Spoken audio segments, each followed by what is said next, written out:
तीन टर्म आमदार आहे. 3 टाइम आहे, चौथी टाइम येणार ते. चौथे राजकारणाच्या दृष्टिकोनातून विचार केला तर शिंदेने घेतलेली भूमिका ही योग्य आहे. लोक कुणाची हवा दिसते सध्या? सध्या राष्ट्रवादी कोणती राष्ट्रवादी? शरद पवार. शरद पवारांची. वाईच्या समस्यांवर एकही भाषण नाही. आता आमदार शशिकांत शिंदे विधान भवनात कोरेगावचा प्रश्न घेऊन मांडतात. शंभूराजे देसाई पाटणचे त्यांचा प्रश्न मांडतात. वाईचा प्रश्न असा विधान भवनात कुणीच मांडला नाही प्रकटतेने. आणि त्यांच्याबरोबर जे आहेत ना, फक्त मलिदा गँग आहे, कॉन्ट्रॅक्टर गँग, बर त्यांचीच फक्त कामं होतात. आमच्यासारख्या सामान्यांची काहीच कामं होत नाहीत. कधी जनता दरबार भरवला असं पण काही नाहीये कधी. हा. काय त्रास होतोय त्यांना? ट्रॉफिक पार्किंग इथे मिळत नाही. अगदी. घाटात सगळी पार्किंग जाम होते. हो. लोकांना तात्काळ रस्त्यामध्ये उभं राहावं लागतंय. हा. ते व्हायला नाही पाहिजे, त्याची पहिली सोय झाली पाहिजे. लाडक्या बहिणीचं काय होतंय, लोक अफवा बोलतात. आता इलेक्शन पुरतं आहे, कुणी बोलतोय कायमचं आहे. त्यामुळे फार आपण त्यात काही इंटरेस्ट घेत नाही. कुणाची हवा आहे सध्या या मतदारसंघात? सध्या मकरंदाबा पाटील. तुम्हाला लाडक्या बहीण योजनेचे पैसे आलेत का? हो आलेत ना आलेत. किती आलेत? 7,500. 7,500. काय काय केलं त्या पैसे? काय नाही आपलं गरज म्हणजे असं घरात. हो काय मतदारसंघात कुणाची हवा आहे? मकरंदाबा. मकरंदाबा. तुम्ही बी सांगितलं, त्यांनी बी तेच सांगितलं. मकरंदाबा म्हणजे इथं काम बोलतं त्यांचं. काम बोलताय. दादा काय सांगाल सध्या कुणाची हवा आहे सध्या? मकरंदाबा. नवीन आहे म्हणून संधी न देणे हा समाज असं म्हणजे आपला समाज अशा प्रकारे वर्क करतच नाही. प्रत्येकाला उलट नवीन संधी देणे, आपण जोवर आपण प्रयोगच करत नाही किंवा नवीन रसायनच आणत नाही तोवर आपल्याला नवीन आत्तापर्यंत जे घडले त्यापेक्षा वेगळं कधी बघायला भेटणार. महाराष्ट्राच्या राजकारणातला सुतळी बॉम्ब कोण? सुतळी बॉम्ब उद्धव. सुतळी बॉम्ब. फडणवीस. तुम्हाला काय वाटतं? एकनाथ शिंदे. एकनाथ शिंदे. काय वाटतं? एकनाथ भाई शिंदे. एकनाथ भाई शिंदे. सुतळी बॉम्ब.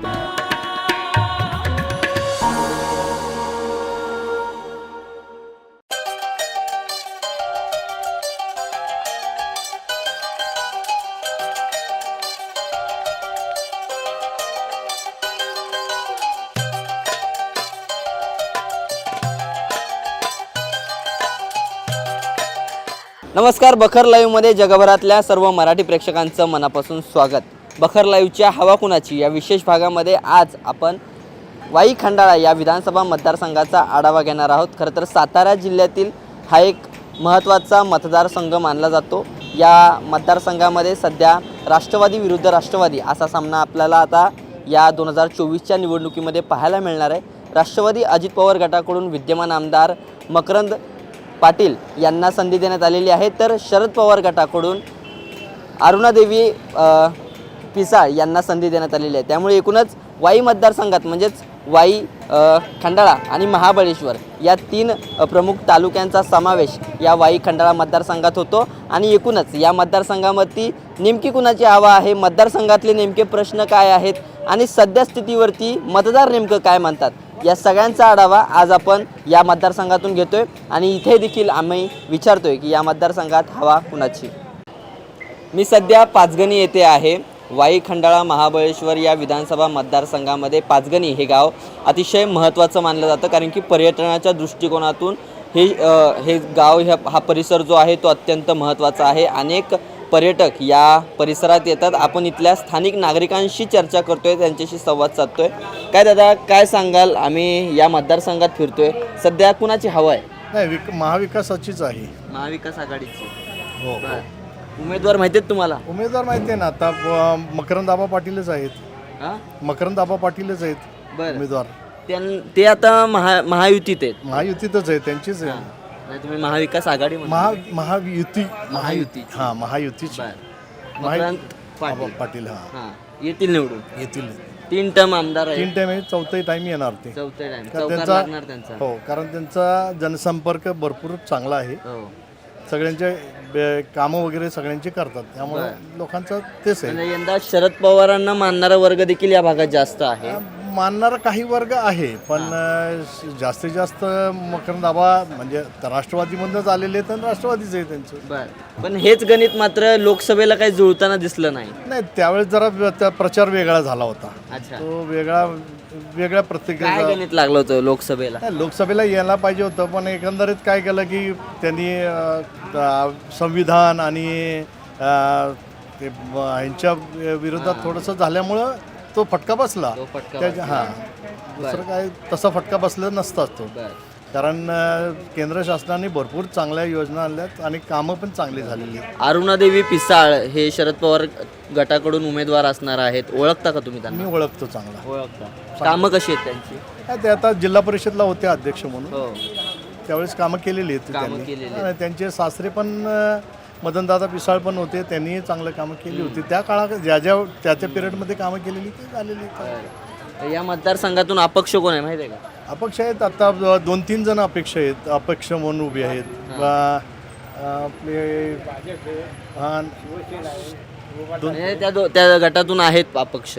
अपक्ष आहेत. आज काय होईल? आज 4 तारीख आहे, अर्ज मागे घेण्याची तारीख आहे. मला वाटत नाही बहुतेक कोण माघार घेतील असं मला वाटत नाही. होय, अतितटीचा सामना होईल. हो हो. बरं, याचा फायदा कुणाला होईल? फायदा राष्ट्रवादीलाच होईल. राष्ट्रवादीलाच होईल. दादा तुम्ही काय सांगाल?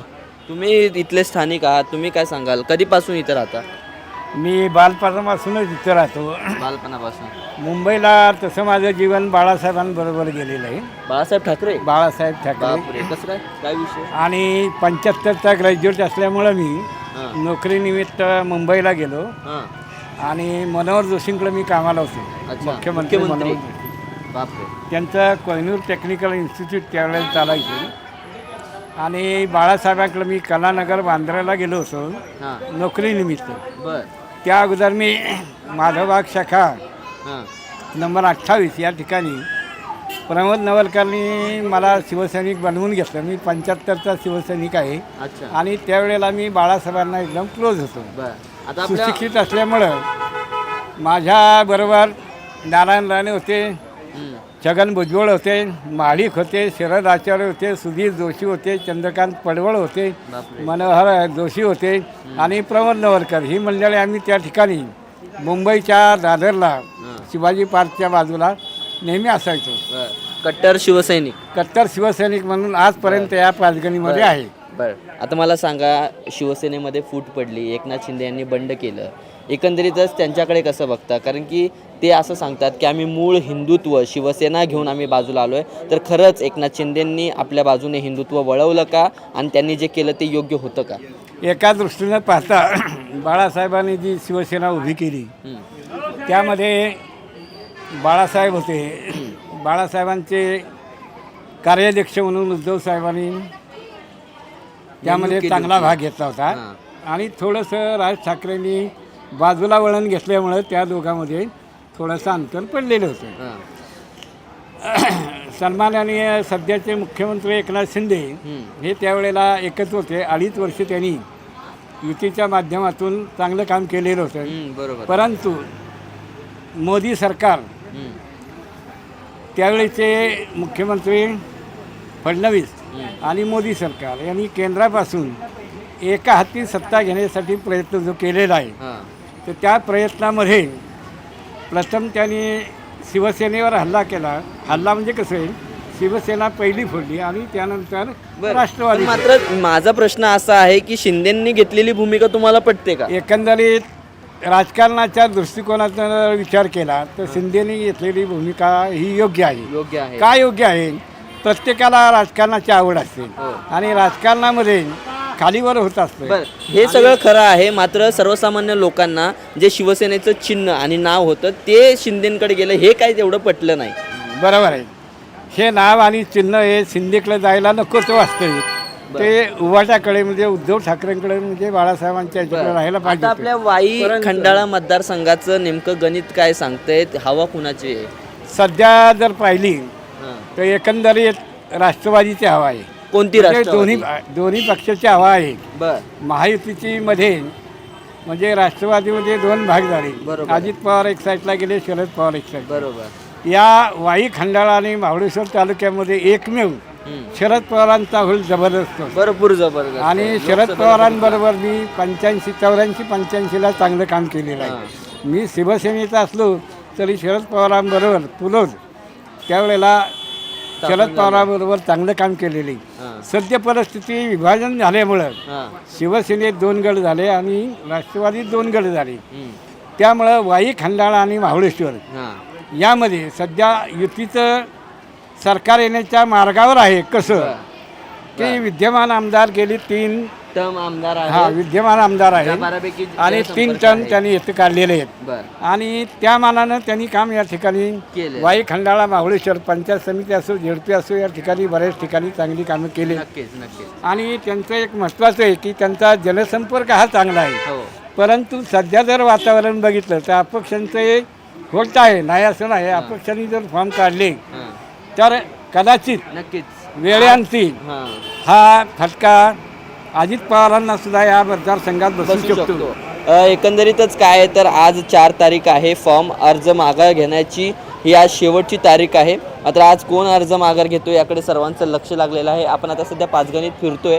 पाचगणीतल्या मतदारसंघातल्या नागरिकांशी चर्चा करतोय. एकूणच काय तर या मतदारसंघामध्ये नेमकी कुणाची हवा आहे जाणून घेतो कारण की एकंदरीतच सातारा जिल्ह्यातील सर्वच मतदारसंघांवरती एकूणच राष्ट्रवादीचं पहिल्यापासूनचं वर्चस्व राहिलेलं आहे. एक हाती सत्ता ही सातारा जिल्ह्यातून नेहमीच राष्ट्रवादीकडे आलेली आहे. मात्र राष्ट्रवादीत फूट पडल्यानंतर आता प्रथमच या विधानसभा निवडणुकींना ते दोघंही तोंड देणार आहेत. एकीकडे दादांची राष्ट्रवादी तर दुसरीकडे पवारांची राष्ट्रवादी अशी लढत या मतदारसंघात आपल्याला पाहायला मिळते. बाबा आहेत. बाबा काय सांगाल कधीपासून इथं राहता? इथलेच का तुम्ही? इथलेच. इथलं राजकारण जवळून पाहिलंय तुम्ही? पाहिले काय सांगाल कुणाची हवा दिसते सध्या? सध्या राष्ट्रवादीची दिसते कोणती राष्ट्रवादी? शरद पवार शरद पवारांची. येतील का त्यांचे उमेदवार निवडून? येतील. काय सांगाल काय माहिती आहे का तुम्हाला या मतदारसंघात तुम्ही फिरलात का म्हणजे प्रचारात वगैरे असं कुणाचं होतं? अजून नाही. बर मग इथं कुणाचे समर्थक जास्त आहेत? शरद पवारची शरद पवारांचे. बर लोकसभेला पाहिलं तसं? पाहिजे बर काय सांगाल काय अडचणी आहेत या परिसरातल्या? काय नाही अडचणी अडचणी काय नाही. पर्यटनाच्या दृष्टीने तसं चांगला आहे परिसर. चांगले बर पर्यटकांची सोय होते का गैरसोय वगैरे काय असं होतं नाही का? सोय होते सोय होते. बर नक्कीच कारण की पाचगणी हा म्हणजे पाचगणी हा जो गाव आहे हा संपूर्ण पर्यटनाच्या दृष्टीने अतिशय महत्त्वाचा मानला जातो कारण की अनेक महाराष्ट्रातील पर्यटक या परिसरामध्ये फिरण्यासाठी येतात, भटकंती करण्यासाठी येतात आणि अशाच पद्धतीनं आपण आता आणखी इथले जे स्थानिक असतील त्यांच्याशी चर्चा करतोय, त्यांच्याशी संवाद साधतोय. एकूणच या ठिकाणी कुणाची हवा आहे जाणून घेतोय. पाचगणीमध्ये आपण सध्या आहोत. आपल्यासोबत काही तरुण आहेत, त्यांच्याशी चर्चा करतोय. काय सांगशील मित्रा काय अडचणी आहेत या भागांमध्ये फिरताना काय वाटतं तुला? आता मी वाई तालुक्यातला आहे. हां पाचगणी मी प्रॉपर नाहीये बर. पण आता विद्यमान आमदार आहेत मकरंद पाटील हो. आणि दुसरे उमेदवार आहेत शशिकांत पिसाळांच्या मिसेस अरुणादेवी पिसाळ हो. जिल्हा परिषद अध्यक्ष होत्या. हां पण विद्यमान आमदारांनी गेल्या 3 पंचवार्षिक आम्ही त्यांना मतदान केलं पण म्हणावी अशी त्यांनी कामं केली नाहीत. बर फक्त लग्न, बार्शी, पानपट्टी उद्घाटन, मेडिकल उद्घाटन हां. एवढी उद्घाटन सोडून सर्वसामान्यांचे प्रश्न त्यांनी कधी विधानसभेत मांडले नाहीत. विधान भवनात त्यांचं आपण बघितलं तर विधान भवनात एकही भाषण नाही आता वाईच्या की वाईच्या समस्यांवर एकही भाषण नाही. आता आमदार शशिकांत शिंदे विधान भवनात कोरेगावचा प्रश्न घेऊन मांडतात, शंभूराजे देसाई पाटणचे त्यांचा प्रश्न मांडतात. वाईचा प्रश्न असा विधान भवनात कुणीच मांडला नाही प्रकटतेने. आणि फक्त वाई 3 टर्ममध्ये कधी एक शैक्षणिक संस्था आली नाही की कुठलं मेडिकल कॉलेज नाहीये किंवा इंजिनिअरिंग कॉलेज या नाही. सगळ्यांना तुम्हीच निवडून दिलंय. नाही आम्ही निवडून दिला, आमचा विश्वास होता ती काम करतील. बर. पण आता त्यांच्याकडून विश्वास तो त्यांनी सार्थ ठरवला नाही. बर. आता आम्हाला वाटते की नवीन कुणाला तरी संधी द्यावी, त्यांच्याकडून काही विकास होतोय का वाई तालुक्याचा बघावं. कारण त्यांची घराणेशाही झाली की प्रत्येक घरातच सगळी पद आहेत. जिल्हा परिषद अध्यक्ष त्यांच्याकडे आहे, संचालक त्यांच्याकडे आहे, दोन्ही कारखाने त्यांच्याकडे, चेअरमन त्यांच्याकडे आहेत. परत बघायला गेलं तर खासदारकी पण खासदारकी पण बाजार समिती खासदारकी पण त्यांच्याकडे आहे. आणि प्रश्न काय झालाय त्यांना काय वाटतं की या मतदारसंघात कोणी सक्षम उमेदवारच नाहीये दुसरा की स्वतः घरातच सगळे सक्षम आहेत. नक्कीच. कोणाला आणि दुसरं सक्षम कोण उमेदवार सक्षम बघताय? आणि त्यांच्या बरोबर जे आहेत ना फक्त मलिदा गँग आहे, कॉन्ट्रॅक्टर गँग, बर त्यांचीच फक्त कामं होतात. आमच्यासारख्या सामान्यांची काहीच कामं होत नाहीत. कधी जनता दरबार भरवला असं पण काही नाहीये कधी. की त्यांनी ती कामं करावी, लोकांची कामं करावी, आम्ही त्यांना निवडून देऊ. पण तुला जाणवलेली काही प्रलंबित प्रश्न आहेत का या मतदारसंघातली? या मतदारसंघात त्यांनी आहे ना शैक्षणिक संस्था उभ्या करायला पाहिजे होत्या ज्या 3 टर्म मध्ये. हां. की बाहेर बघतो आपण सांगली जिल्ह्यात प्रत्येकांच्या संस्था आहेत, जयंत पाटील साहेबांच्या संस्था आहेत. तसं इथं मदन भोसले असतील किंवा मकरंद पाटील असतील, कधीच त्यांनी संस्था उभ्याच केल्या नाहीत. फक्त मतदान घ्यायचं आणि परत गायब व्हायचं 5-5 वर्ष. तशा संस्था झाल्या तर लोक त्यांच्या मागे राहतील. आता तुमचा हा वाई खंडाळा महाबळेश्वर हा मतदारसंघ जर पाहिला तर पर्यटनाच्या दृष्टीने अगदी तो महत्त्वाचा आहे. महाराष्ट्रातली सगळी जी पर्यटक आहेत ते सगळे इथं भेट देतात. त्यांची सोय या ठिकाणी होते का? ते पर्यटन व्यवस्था व्यवस्थित आहे का या भागाची, काय सांगते? रोड वगैरे तर आता सर्व चांगले आहेत. हां पर्यटन व्यवस्था व्यवस्थित होतीये. हां. पण जे टोल टॅक्स वगैरे आहेत ते लोकल लोकांकडून पण घेतले जातात. हां. तर मग वाईचे लोक आहेत तर त्यांच्याकडून पण टोल टॅक्स घेतला नाही पाहिजे त्यांनी. बरोबर. आणि जो बाहेरच्या लोकांना आहे व्यवस्था, सर्व व्यवस्था आहे पर्यटनाची चांगली. प्रश्न म्हणजे इथं फक्त एक आरोग्यदायी सुविधा वगैरे डॉक्टर्स हां, वगैरे इथं आहे का म्हणजे नाहीये, पाचगणीमध्ये एवढं एवढं वरती घाटावरती काय? नाहीये डॉक्टर वगैरे इकडे आणि आरोग्य काय याच्या अडचण सुविधा आली मध्यरात्री, कुठं अडचण आली प्रस्तुती तर झाली, इथून वाईला जावं लागतं. इथल्या लोकांना सगळ्यांना वाईला जावं लागतं. वाईला जावं लागतं. हां. इथं कुठंच नाहीये. ॲम्ब्युलन्सची सुविधा ॲम्ब्युलन्सची सुविधा आहे पण ती पण लगेच येत नाहीये. लगेच येत नाही. हां. बर, काही आणखी प्रश्न मतदारसंघातले जे की अजून सुटले नाहीत, गेल्या अनेक वर्षांपासून प्रलंबित आहेत? आणखी प्रश्न म्हणजे त्यांनी सर्वसामान्यांसाठी जनता दरबार भरवला पाहिजे होता. जनता की जे आता सातारचे शिवेंद्रराजे वगैरे ते राजे असून जनता दरबार भरवतात. पण आपल्या इथं तसं काय नाही. इथल्या लोकांना कांदाडी खरातल्या लोकांना सातारला जावं लागतं 100 किलोमीटर त्यांचा प्रश्न घेऊन. यंदा तुम्ही पिसाळ यांना संधी देणार का? पिसाळांना आम्ही संधी देणार यंदा, कारण त्यांचं काम अजून त्यांचा अनुभव नाही, कमी हां. आहे. पण कुणाला तरी ह्यांना नको. आता 3 टर्म झाले त्यांच्या, काहीतरी बदल हवाय आपल्याला पण. काहीतरी बदल हवाय. हां. काय वाटते ते त्यांना आव्हान असणार आहे मकरंद पाटील यांना? आव्हान तर 100% असणार, कारण शरद पवार प्रेमी ह्या गटात भरपूर आहेत. अगदी ते लोकसभेला पाहिलं आपण. मकरंद आबांनी निर्णय घेताना काय सगळ्या कार्यकर्त्यांना विचारलं नाही, फक्त कॉन्ट्रॅक्टर लोकांनाच विचारलं काय करू काय नाही, त्यांनी गेले. बाकी तळागाळातला जो सामान्य कार्यकर्ता आहे त्यांना कुणालाच त्यांनी विचारलंच नाही म्हणजे काय करायचं. नक्कीच. वाई खंडाळा महाबळेश्वर मतदारसंघामध्ये अशा अनेक प्रश्न आहेत ज्यांना विद्यमान आमदारांनी हात देखील लावला नाहीये. म्हणजे काही स्थानिक मूलभूत गरजा असतील, जनता दरबार असेल, यासारखे जे उपक्रम आमदारांनी लोकप्रतिनिधींनी घ्यायला हवे होते, अशा पद्धतीचे कोणतेही उपक्रम लोकसंपर्क घेतलं नाहीये. जनसंपर्क तितकाचा चांगला नाही आहे असं देखील इथल्या जनसंपर्क आहे, पण प्रत्येक तालुक्यात कार्यालय पाहिजे जनसंपर्क. बरं. आणि इथल्या कांदाडी खोऱ्यातल्या लोकांना 100 किलोमीटर सातारला जाऊन प्रश्न मांडायला लागतात. अशा इथं पाचगणी महाबळेश्वर मध्ये जर कार्यालय काढलं तर इथल्या लोकांचे इथंच प्रश्न सुटतील की जेणेकरून त्यांना सातारला जायची गरज पडणार नाही. म्हणजे प्रत्येक वेगवेगळ्या तीन तालुक्यात वाई, खंडाळा, महाबळेश्वर तालुक्याच्या भागांमध्ये जनसंपर्क कार्यालय असायला हवं. कारण की सर्वसामान्य नागरिकांचे जे काही प्रश्न असतील ते पटकन आमदाराच्या माध्यमातून सोडवले जातील अशी आशा प्रत्येक नागरिकाला असते. आणि हेच या सगळ्या अपेक्षा आहेत. आणि आता यंदा आम्ही एका नव्या चेहऱ्याला संधी देऊ अशा पद्धतीची प्रतिक्रिया इथल्या परिसरातील नागरिकांनी दिली आहे. पाचगणीमध्ये सध्या मी फिरतोय. इथल्या ज्या स्थानिक लोक असतील त्यांच्याशी आपण चर्चा करतोय, नागरिकांशी संवाद साधतोय, एकूण त्यांच्या काय समस्या आहेत आणि सध्या त्यांना नेमकं या विधानसभेच्या निवडणुकीवरती नेमकं काय वाटतंय जाणून घेतोय. दादा, काय सांगाल, काय परिस्थिती आहे या पाचगणी भागाची? कारण की हा मतदारसंघ जो आहे वाई खंडाळा मतदारसंघ हा एकूणच याच्यामध्ये पर्यटन आहे खूप मोठ्या प्रमाणावरती. आणि या भागामध्ये सध्या विद्यमान आमदार मकरंद आबा पाटील आहेत. काय सांगाल त्यांच्याविषयी, कसे आहेत ते आणि कामं झालीत का या भागातली? या भागातली कामं भरपूर झालेली आहेत. झालीत, परंतु आमच्या पाचगणीसाठी पर्यटक स्थळ असल्यामुळं इथं पार्किंगचा प्रॉब्लेम आहे. त्या मकरंद पाटील सोडवणार आहेत आता. त्याच्यानंतर आमचं बस स्टॉपचं एक आता खराब झालेलं आहे. आमच्याकडं पाण्याची सोय व्यवस्थित नाही. म्हणजे मिळतं पाणी आम्हाला, पण महाबळेश्वरवरून येतं. तर पूर्वी आमचं पाणी धोम धरणामधून होतं. तर ते धोम धरणामधलं परत पाणी आम्हाला परत मिळावं म्हणून आबा मकरंद पाटील हे प्रयत्न करत आहेत. बरं, सध्या शरद पवारांनी देखील आता आपला उमेदवार दिला आहे. तुम्हाला माहिती आहे त्यांचा उमेदवार कोण आहे? माहिती आहे ना. कशी आहे त्यांची हवा आहे का? तसा हा मतदारसंघ पूर्वीपासून राष्ट्रवादीचा आहे. हो. परंतु आत्ता मकरंद आबांनी एवढं काम केलेलं आहे, तळागाळात पोचलेले आहेत. त्यामुळं ह्या वेळेलाही मकरंद पाटीलच आमदार होतील. बरं, असा तुम्ही विश्वास दर्शवताय खरं, पण मात्र लोकसभेला हे काय जमल्याचं दिसलं नाही. त्यावेळेला माझ्यासारखे कार्यकर्ते किंवा कोण म्हणजे जे आबाचे कट्टर आहेत तेही शशिकांत शिंदेला काम केलं होतं. असं का घडलं? त्यामागचं कारण काय होतं? नाही, एक शशिकांत शिंदे हे आमच्याकडे गेल्या पूर्वी 2 टर्म आलेले होते आमदार म्हणून. आमच्या सर्वांचे संबंध त्यांच्याशी होते. त्यामुळे सर्वांनी काम केलेलं आहे. सर्वांनी काम केलं. हा युती धर्माचं पालन नाही का? नाही ना आम्ही तसे मेन राजकारणात असं आहे, परंतु आम्ही शरद पवाराचे होतो, पण आता आम्ही मकरंद पाटलांबरोबर आहे. पण तरीही युती न पाळता आम्ही आमच्या प्रेमाखातर, शशिकांत शिंदेच्या प्रेमाखातर आम्ही त्यांच्याबरोबर काम केलं.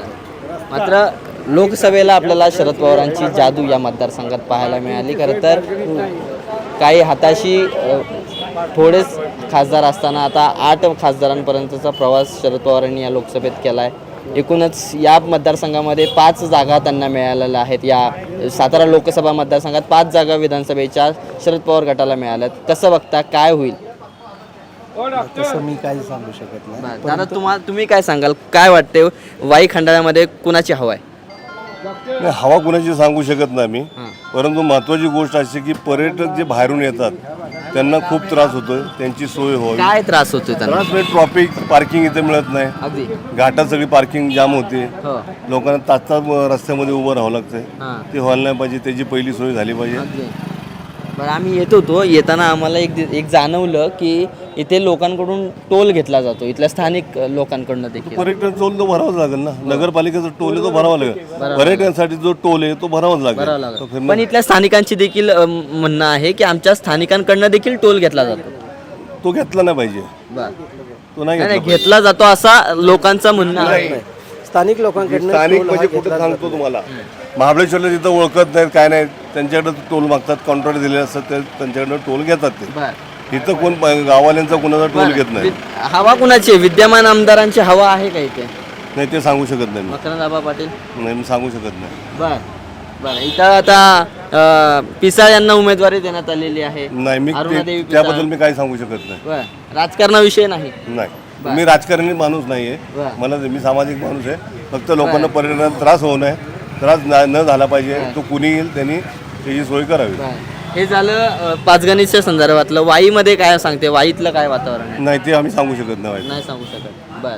आपल्यासोबत आणखी काही स्थानिक नागरिक आहेत, आपण त्यांच्याशी संवाद साधतोय आणि चर्चा करतोय, कारण की या मतदारसंघात अनेक प्रश्न आहेत, मात्र कोणी बोलून दाखवत नाही, अशी इथली परिस्थिती आहे असं इथल्या लोकांकडनं सांगण्यात येते. मात्र आपण त्या लोकांना बोलतं करण्याचा प्रयत्न करणार आहोत. मी सध्या पाचगणीमध्ये आहे. पाचगणीमध्ये आपण फिरतोय, इथल्या मतदारांशी चर्चा करतोय. मी आता सध्या इथं एक टेलरिंगचं दुकान आहे, तिथं आलोय, त्यांच्याशी संवाद साधतोय आपण. तर दादा, काय सांगाल? आम्ही तुमच्या भागात आलोय, तुमच्या परिसरात फिरतोय, तुमच्याशी संवाद साधतोय. काय इथं सध्या काय परिस्थिती आहे? कुणाची हवा आहे सध्या या मतदारसंघात? सध्या मकरंद आबा पाटील. मकरंद आबा पाटील. कामं केलेत का त्यांनी? भरपूर चिकर काम केले. हो. काय म्हणजे लोकांचं म्हणणं आहे की या भागामध्ये वाहतूक कोंडी होते, रस्ता नाही आहे, पर्यटकांच्या दृष्टीने एवढा चांगला भाग आहे, परिसर आहे, निसर्गरम्य वातावरण आहे, तरी देखील इथं वाहतूक कोंडी होते. बरोबर. सध्या कसं काय आहे, पावसाचं वातावरण असल्यामुळे थोडंसं खड्ड्याचे वगैरे प्रॉब्लेम होणार 100%. परंतु काय माहिती आहे का, ठीक आहे, आम्हाला मान्य आहे सर्व गोष्टी, म्हणजे खड्डे वगैरे आमच्या सर्व गोष्टी आहेत, पण होतील. मकरंद आबा साहेब करतील आमचे. 3 टर्म ते आमदार म्हणून राहिलेत, यंदा त्यांचा चौकार लागणार का? हो, लागेल 100% लागेल. बरं. इथे अरुणादेवी पिसाळ यांना राष्ट्रवादी शरद पवार गटाकडून उमेदवारी देण्यात आलेली आहे. कसं बघता? येतील का ते निवडून? तर एवढं काय आपण सांगू शकत नाही बाकीचं, पण त्यांना ओळखता का तुम्ही? ओळखतो ना. ओळखता. जिल्हा परिषदेच्या अध्यक्ष राहिल्यात त्या. हो, ओळखता. त्यांची कामं काय बऱ्यापैकी जिल्ह्यामध्ये? नाही, त्यांचं काय माहिती नाही आपल्याला, पण आपण जे आमच्या एरियामध्ये जे आहेत मकरंद आबा पाटील, हां. त्यांची बऱ्यापैकी कामं आहेत आम्हाला. ते तुम्हाला कधी येऊन भेटतात का? असं दिसतात कधी कधी? येतात का? हां, दिसतात की तसे. येतात? हो, येतात ना. तुमची विचारपूस करतात का? नाही, आपले स्वतः माझी वैयक्तिक नाही, मी काही एवढा मोठा माणूस नाही आहे की माझी विचारपूस करण्यासारखी, हां. परंतु येतात लोक, आम्ही बघतो येता जाता वगैरे. बरं. मतदारसंघात काही प्रलंबित प्रश्न नाही आहेत? नाही, काही नाही प्रॉब्लेम नाही काही. बरं, काहीच प्रॉब्लेम नाही. बरं. आता या मतदारसंघात तर काहीच अडचण नाही आहे अशी प्रतिक्रिया यांनी दिली. दादा आहेत, दादांशी. कुठलं मतदारसंघ? सातारा जावळी. काय आहे जावळीमध्ये कोण आहे सध्या? कोणाची लढत आहे जावलीमध्ये? आता सध्या तर शिवेंद्र बाबा. शिवेंद्र बाबा विरुद्ध भरपूर पण वन साईड शिवेंद्र बाबा येतील ते. त्यांचे आहेत का कामं? त्यांची कामं भरपूर आहे, बरं. काम पिण्याचे चांगले. हां. तुम्ही पाचगणीमध्ये कसं काय आता? आम्ही इकडे आलो कामानिमित्त. कामानिमित्त. बरं बरं. मग काय म्हणता, इथं सध्या काय वाटतं? इथलं वातावरण काय सांगते तुम्हाला? वातावरण तर आहे सगळीकडे. आमच्याकडे तर शिवेंद्र बाबा जावले पाचगणीमध्ये ह्याच्यामध्ये. इथलं काय सांगता येईल? इथलं काय सांगू शकत नाही, आमचा मतदारसंघ नाही तरी नाही तरी. बरं, तुम्ही या मतदारसंघामध्ये येता, खरेदीसाठी येत असाल किंवा काय वेगळ्या कारणांसाठी या मतदारसंघात आल्यावरती तुम्हाला काय अशा बेसिक गोष्टी वाटतात की ज्या अजून पण सुटल्या नाहीत, ते सुटल्या पाहिजे होत्या? थोडी ट्रॉफिकची थोडी समस्या आहे इकडे थोडी. बरं. पॅसेंजर येतात, लोक फिरायला वगैरे, ट्रॉफिकचे आम्हाला भरपूर ह्याचे हां. ट्रॉफिकची समस्या. बाकी दुसऱ्या प्रमाणे आहेत थोडेफार, ते स्थानिक आमदार इथले करतील ते सगळे. ते स्थानिक आमदार करतील. बरं. इथले जे काही छोट्या मोठ्या प्रॉब्लेम्स असतील ते इथले स्थानिक आमदार सोडवतील असा विश्वास इथल्या नागरिकांनी व्यक्त केला आहे. खरं तर पाचगणीत असं खूप छोटंसं गाव आहे, पण आतमध्ये फिरायला गेलं की भरपूर खूप मोठं आहे, कारण की वेगवेगळ्या ठिकाणी हॉटेल्स आहेत, दुकानं आहेत. त्यामुळं या ठिकाणी पर्यटक तर मोठ्या संख्येने येतातच, मात्र अतिशय फिरण्यासारखं हे ठिकाण आहे. निसर्गरम्य वातावरण आहे, डोंगरदऱ्या आहेत या भागामध्ये, परिसरामध्ये घाट आहे. त्यामुळं अनेक पर्यटक येतात या ठिकाणी, आणि या ठिकाणी गावात देखील आल्यावरती असं जाणवत नाही की आपण एखाद्या गावात आहोत. खरं तर एक मोठं गाव, असं एक शहरासारखं गाव उभं राहिलं या ठिकाणी. पण या ठिकाणी काही मूलभूत गरजांना देखील आता मिळत नसल्याने नागरिक खंत व्यक्त करतात, कारण की थोडंसं मोठा परिसर झाला आहे, मात्र काही ठिकाणी वैद्यकीय सुविधा उपलब्ध होत नाही आहे पटकन. त्यामुळं खाली वाईमध्ये जावं लागते किंवा आणखी साताऱ्यामध्ये मोठ्या उपचारासाठी जावं लागते. त्यामुळे अशी एक वैद्यकीय सुविधा जी आहे ती या ठिकाणी उपलब्ध व्हावी, अशा काही स्थानिकाच्या मागण्या आहेत. पाचगणीत सध्या आपण फिरतोय, आपल्यासोबत इथं विक्रेते आहेत. ताई, काय सांगाल, या ठिकाणी काय तुम्हाला लाडक्या बहीण योजनेचे पैसे आलेत का? हो, आलेत ना, आलेत. किती आलेत? 7,500 रुपये. 7,500. काय काय केलं त्या पैशाचं? काय नाही, आपलं गरज म्हणजे गरज असं घरात. भागवली. हो, दिवाळीची काय खरेदी केली का? दिवाळीची काहीच नाही अजून खरेदी. का बरं? दिवाळी संपत झाली. करायची हळूहळू जरा. दिवाळी आहेच नाही असं पहिल्यासारखी. मग काय, पहिले दिवाळी कशी असायची? पहिली कसं असायची, माणसं खरेदी करायची. आता काय तसं काही राहिलंच नाही ना. बरं, पै पाहुणे येतात का घरी आता? हो हो, येतात. येतात ना. हो. बरं, फराळ वगैरे झाला? हो हो, झालं झालं. काय काय केलं यावेळेस फराळाला? झालं, शंकरपाळी, करंजी सगळं केलं. झालंय. हो बरं. तुम्ही इथल्याच? हो, मी इथलीच. बरं. तुम्हाला इथले विद्यमान आमदार माहिती आहेत का? हो हो, कोण आहेत? मकरंद आबा पाटील. बरोबर. कामं केली आहेत का त्यांनी या हो हो, भागामध्ये? छान केलीत, मस्त. छान कामं केलेली आहेत. बरं, काय सांगाल, तुमचा अनुभव कसा आहे? तुम्ही या ठिकाणी राहता, तुम्हाला कशाचा त्रास होतो का, किंवा काही मूलभूत गरजा आहेत ज्या तुम्हाला अजून पण मिळत नाहीत या ठिकाणी? नाही, असं काही नाही, सगळं व्यवस्थित आहे. सगळं ठीक हां, आहे? हो हो, काहीच प्रॉब्लेम नाही? काहीच नाही प्रॉब्लेम. बरं. या ठिकाणी काहीच अडचण नाही आहे अशा पद्धतीची भावना यांनी व्यक्त केली. दादा, काय सांगाल, कधीपासून हा व्यवसाय करता? हा, जवळजवळ 35-40 वर्ष झाले. 35-40 वर्ष झाले. तो व्यवसाय पण तुमचाच आहे का? ते पण साईड बिझनेस म्हणून आम्ही चर्मकारच आहे. हां. त्याचा कोल्हापुरी चपल्या मी बनवतो, पण त्याच्याबरोबर हा साईड बिझनेस म्हणून चालू केलेला आहे. बरं. काय येतं इथं सध्या राजकारण लयत आपल्याला दिसतंय? नाही, अजून तर काय नाही एवढं. नाही. हा, नाही, इथं खंडाळ्याची थंडी आली काय इथं? थंडाची थंडी आली ना, मकरंद आबा पाटलांची आलेली आहे. हां. काय यंदा चौथ्यांदा आमदार होतील? हा, 100% होतील, विश्वास आहे? विश्वास आहे. आमच्या इकडं तर आहे. हां. आमच्या इकडे तर मकरंद आबा अहो, पाटील पण आता राष्ट्रवादीमध्ये फूट पडली. असं पडली तरी सुद्धा काही फरक पडत नाही. कसं बरं फरक पडत नाही? लोकसभेला फरक पडला म्हणून तर. हा, ते तर आहेच आहे, लोकसभेला फरक पडला, हा. पण तरी सुद्धा फरक एवढा काय जाणवणार नाही त्यामध्ये. नाही, स्थानिक पातळीवर तरी नाही. नाही जाणवणार. हां. या ठिकाणी शरद पवारांना मानणारा एक वेगळा वर्ग आहे. आहे, शरद पवारांना पण मानणारा आहे वर्ग, शेतकरी वर्ग सगळं आहे. हा. तो शरद पवारांच्याकडे कल आहे त्यांचं. बरं. असं मग आता काय होईल सध्या या खंडाळा वाई मतदारसंघात नेमकं काय? काही मतदारसंघ आहे ना, त्यामध्ये मकरंद आबा पाटील आणि आपले हे पिसाळ, मदनराव पिसाळ, त्यांचं. अरुणाताई पिसाळ यांना उमेदवारी देण्यात आलेली आहे. हा, पण आहे, त्यांची टक्कर होऊन जाईल. टक्कर होऊन जाईल. काय साधारण किती मताचा फरक असेल? तसं काय नाही, घासाघास तर त्यांच्या दोघांची पण होणारच आहे. होईलच. हां. बरं. आणि काय आणखी आता म्हणजे तुमचा व्यवसाय कसा चालू आहे? मस्त आहे एकदम. व्यवसाय मस्त आहे. मस्त. कसं इथं पर्यटक येतात, काय त्यांच्या प्रतिक्रिया असतात, कसं आहे त्यांचं का तुमचं गाव? ॲक्च्युली पर्यटक इथं आले ना तर आम्हाला पहिल्यांदा विचारतात तुमची बाजारपेठ कुठे आहे. बाजार म्हणजे बाजारपेठच इथं नाही. आता महाबळेश्वरला कशी बाजारपेठ आहे तशी इथं पाचगणीमध्ये बाजारपेठच नाही आहे. मग आम्ही कस्टमरला सांगतो नाही हिल स्टेशन आहे, मग हे मिनी मार्केट आहे, मग जेवढं मार्केट एवढंच आहे बाजार, हा बाजार आमचा, हा बाजार असाच बाजार आहे. नक्कीच. आम्ही पण ज्यावेळेस आलो त्यावेळेस आम्ही इथं स्थानिक लोकांना हेच विचारलं की इथली बाजारपेठ कुठं आहे. तर हाच खरा प्रश्न पडतो की या ठिकाणी आल्यावरती मुख्य बाजारपेठ कुठली आणि कशाला बाजारपेठ म्हणायची. कारण की असं सरळ आलं की जिथे तिथे हॉटेल्सचा व्यवसाय आहे, दुकानं आहेत, किरकोळ हॉटेल सामान ते असतील. असं तर किरकोळच फक्त आहेत. बाकी दुकानदार तर इथं काहीच नाही. बाकी दुकानं खरेदी करायचं झालं तर मग वाईला जावं इकडं जावं असं करायला लागतं. तसं इथं बाजारपेठच नाही म्हटलं तरी चालेल. कारण कस्टमर आलं तरी आम्हाला विचारतं बाजारपेठ कुठे आहे म्हणून, तर आम्ही सांगतो हीच बाजारपेठ आहे म्हणजे.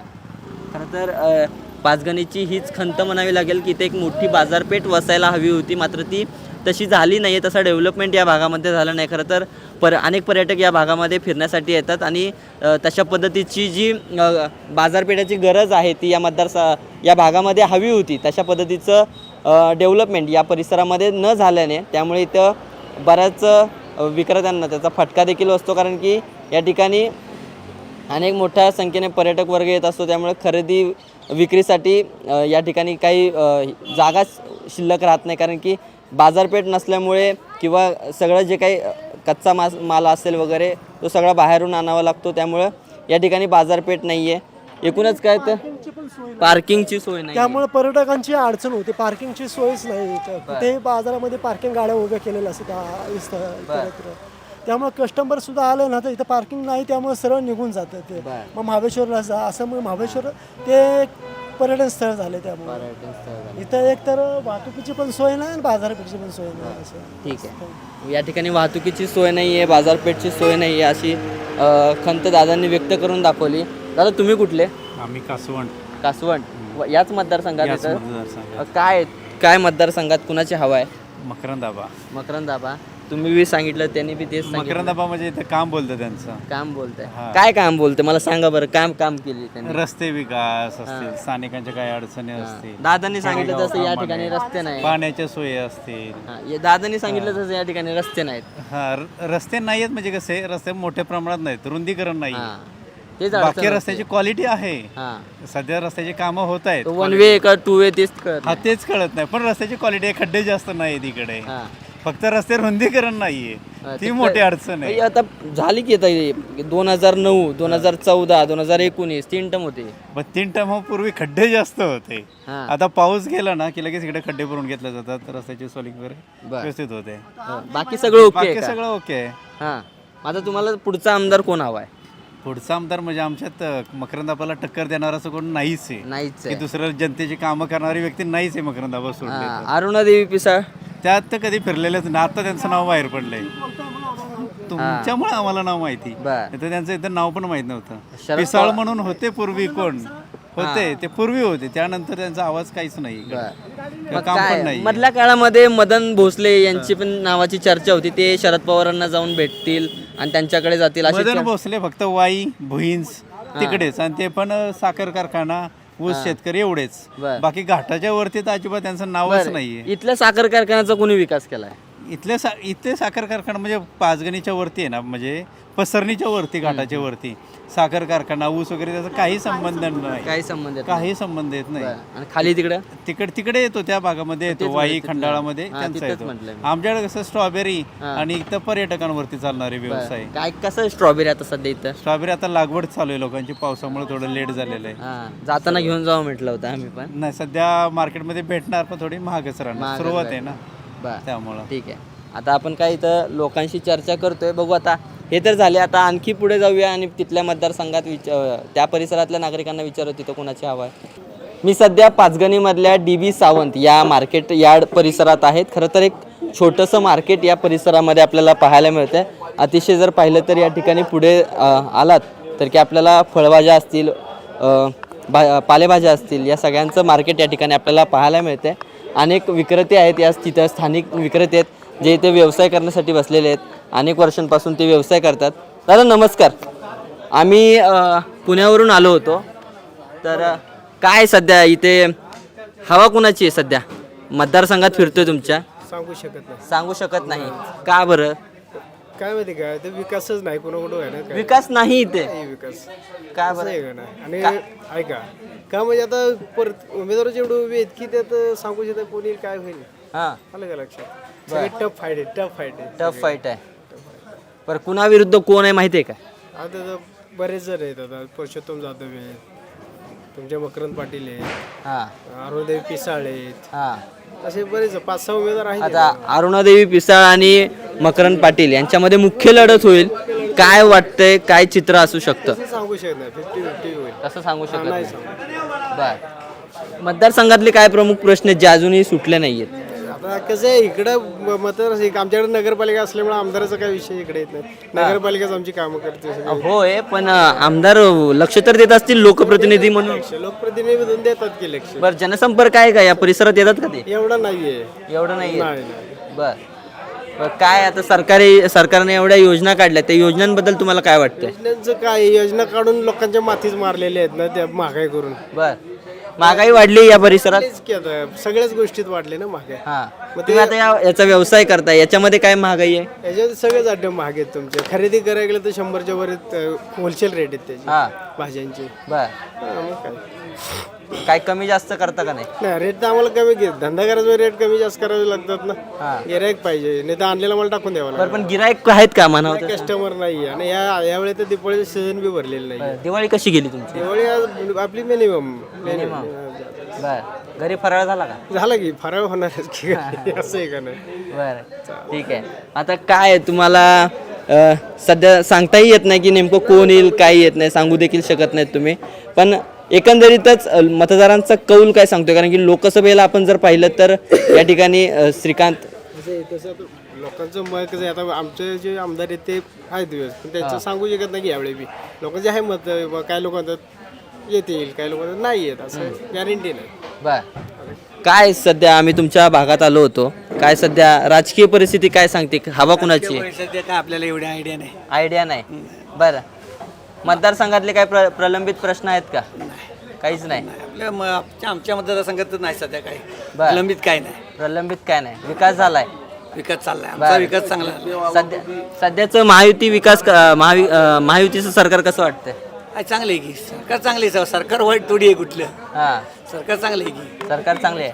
सरकारच्या योजना कशा वाटतात? चांगले आहे. लाडकी बहीण योजनेचा फायदा झालाय का? झालाय बर झालाच म्हणलाय पाहिजे ना. किती आले घरात कुटुंबात किती आले? 2 जणांना 2 जणांना आले. किती आले? 7.5 साडेसात आले. बर त्याचा फायदा होतो का? तर घरच्यांनी ते पैसे थोडे आम्हाला मिळणार का फायदा व्हायला दिले नाहीत का? आपल्या आता थोडी येणार आहे ते पैसे. बर सध्या व्यवसाय कसा सुरू आहे तुमचा? आहे छान छान चांगला चालू आहे. या मार्केट यार्डमध्ये आपण सध्या फिरतोय ही सगळी ज्येष्ठ नागरिक आहेत. काय म्हटले तुम्ही काय महाआघाडीची चर्चा चालू महाआघाडी म्हणजे महाविकास आघाडी म्हणायची का? आघाडी अच्छा उद्धव साहेब आणि शरद पवार उद्धव साहेब शरद पवार आणि काँग्रेस बर काय वाटतं आता महाराष्ट्राचा मुख्यमंत्री कोण होईल? मुख्यमंत्री नंतर ठरवला जाईल. आता तर सध्या परिस्थिती अशी आहे की लोकांच्या काही गोष्टी अशा आहेत ह्या लोकांनी जे केलेलं आहे BJP आणि शिंदे गटाच्या लोकांनी ते फार म्हणजे बिकट परिस्थिती केलेली. महाराष्ट्रातले सगळे उद्योगधंदे बाहेर पळवलेले आहेत. रोजगार निर्मित काही नाही. दुसरी गोष्ट अशी झालेली आज मला सांगा तुम्ही 700 रुपयाचा गॅस जर 1200 रुपयाला जातोय तेल डबा 1100 1600-1800 रुपयाला आहे. सामान्य सोयाबीनचा विषय आहे. ते झालं मालाला किंमत अगदी बरोबर आहे. महागाई वाढलेली आहे सर्वच प्रश्न आहेत मात्र आपण हे सुद्धा आता राजकीय दृष्टिकोनातून बोलतोय मात्र आता सध्या आपण तुमच्या स्थानिक पातळीवरती येऊया. सध्या वाई खंडाळा मतदारसंघामध्ये सध्या चर्चा कुणाची हवा कुणाची? हवा आमचीच आहे. हवा तुमची आमची बर होय पण मतदार हा राजा असतो. मतदारांनी यावेळेस काय ठरवलंय? मतदाराला सगळ्यांना माहीत झालेलं आहे. जर सगळं तुम्ही तुमच्या घरात न्याल तर नाही पटत. बर मला सांगा कारखाने बँका पंचायत समिती ZP सगळं तुमच्याकडेच आहे. अगदी त्याच्या मागचा हेतू काय? सामान्य जनतेने काय नुसती तुमची गाद्या उचलायच्या बस. बाबा काय कुणाची हवा दिसते तुम्हाला इथं? तेच तुमचं मत व्यक्त करा तुम्ही. आता काय सध्या माझे काय आम्ही काय म्हणतोय सगळं आपल्या घरात नसावं. हां काही वेळेला तुमच्याकडे पण दिलं अगदी पाहिजे, हां बरोबर का नाही? किंवा महागायला हां आता त्यांनी सांगितलं तेल डबा सुद्धा 2200 2250 रुपये झाला. हां अशी प्रत्येक गोष्ट जर महागाय असली, सोयाबीन हां गेल्या वर्षीचं रेट काय होतं यंदाचं रेट काय आहे?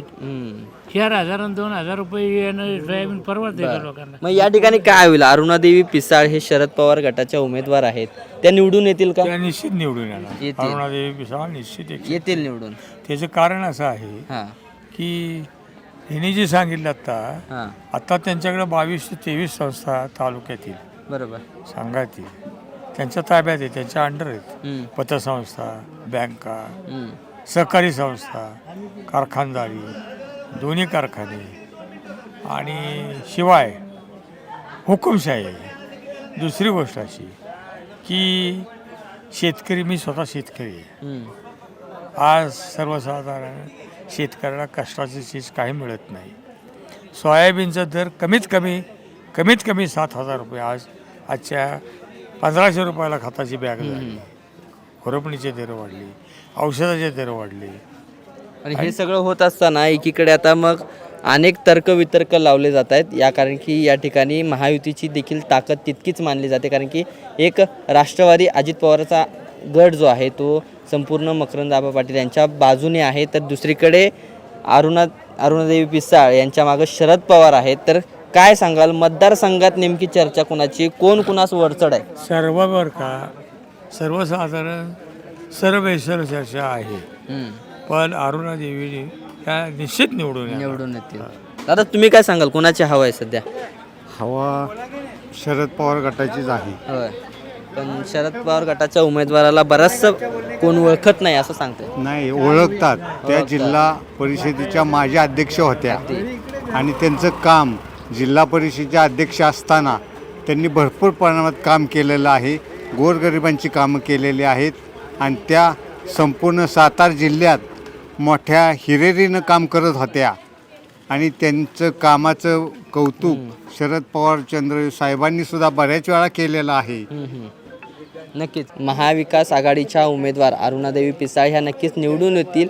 यासोबतच मतदारांनी एक गोष्ट नमूद केली की या ठिकाणी जर सगळ्याच ज्या काही स्वायत्त संस्था असतील किंवा ज्या काही संस्था असतील, कारखानदारी असतील, या जर सगळ्याच एकाच घरात देण्यात असेल तर बाकीच्या कार्यकर्त्यांनी किंवा बाकीच्या लोकांनी, सक्षम लोकांनी नेमकं काय करायचं असा प्रश्न त्यांनी उपस्थित केला आहे. कारण की खरं तर याच विद्यमान आमदार जे आहेत आपले मकरंद आबा पाटील यांच्याच कुटुंबामध्ये अनेक पदं आहेत, खाती आहेत, कारखानदारी आहे आणि त्यांच्याच बंधूंना खासदारकी देखील आहे. राज्यसभेवरती त्यांना खासदार म्हणून घेण्यात आलेलं आहे. त्यामुळं सगळीच पदं काही एकाच घरात द्यावी का असा प्रश्न इथल्या सर्वसामान्य नागरिकांनी, कार्यकर्त्यांनी व्यक्त केला आहे. मात्र आता आगामी विधानसभा निवडणुकीमध्ये नेमकं काय चित्र दिसणार हे आता येत्या 23 तारखेलाच आपल्याला मतदानातून स्पष्ट होणार आहे. या पाचगणी गावात जर आपण पाहिलं तर आपल्याला वाहतुकीची समस्या ही आपल्याला पाहायला मिळते.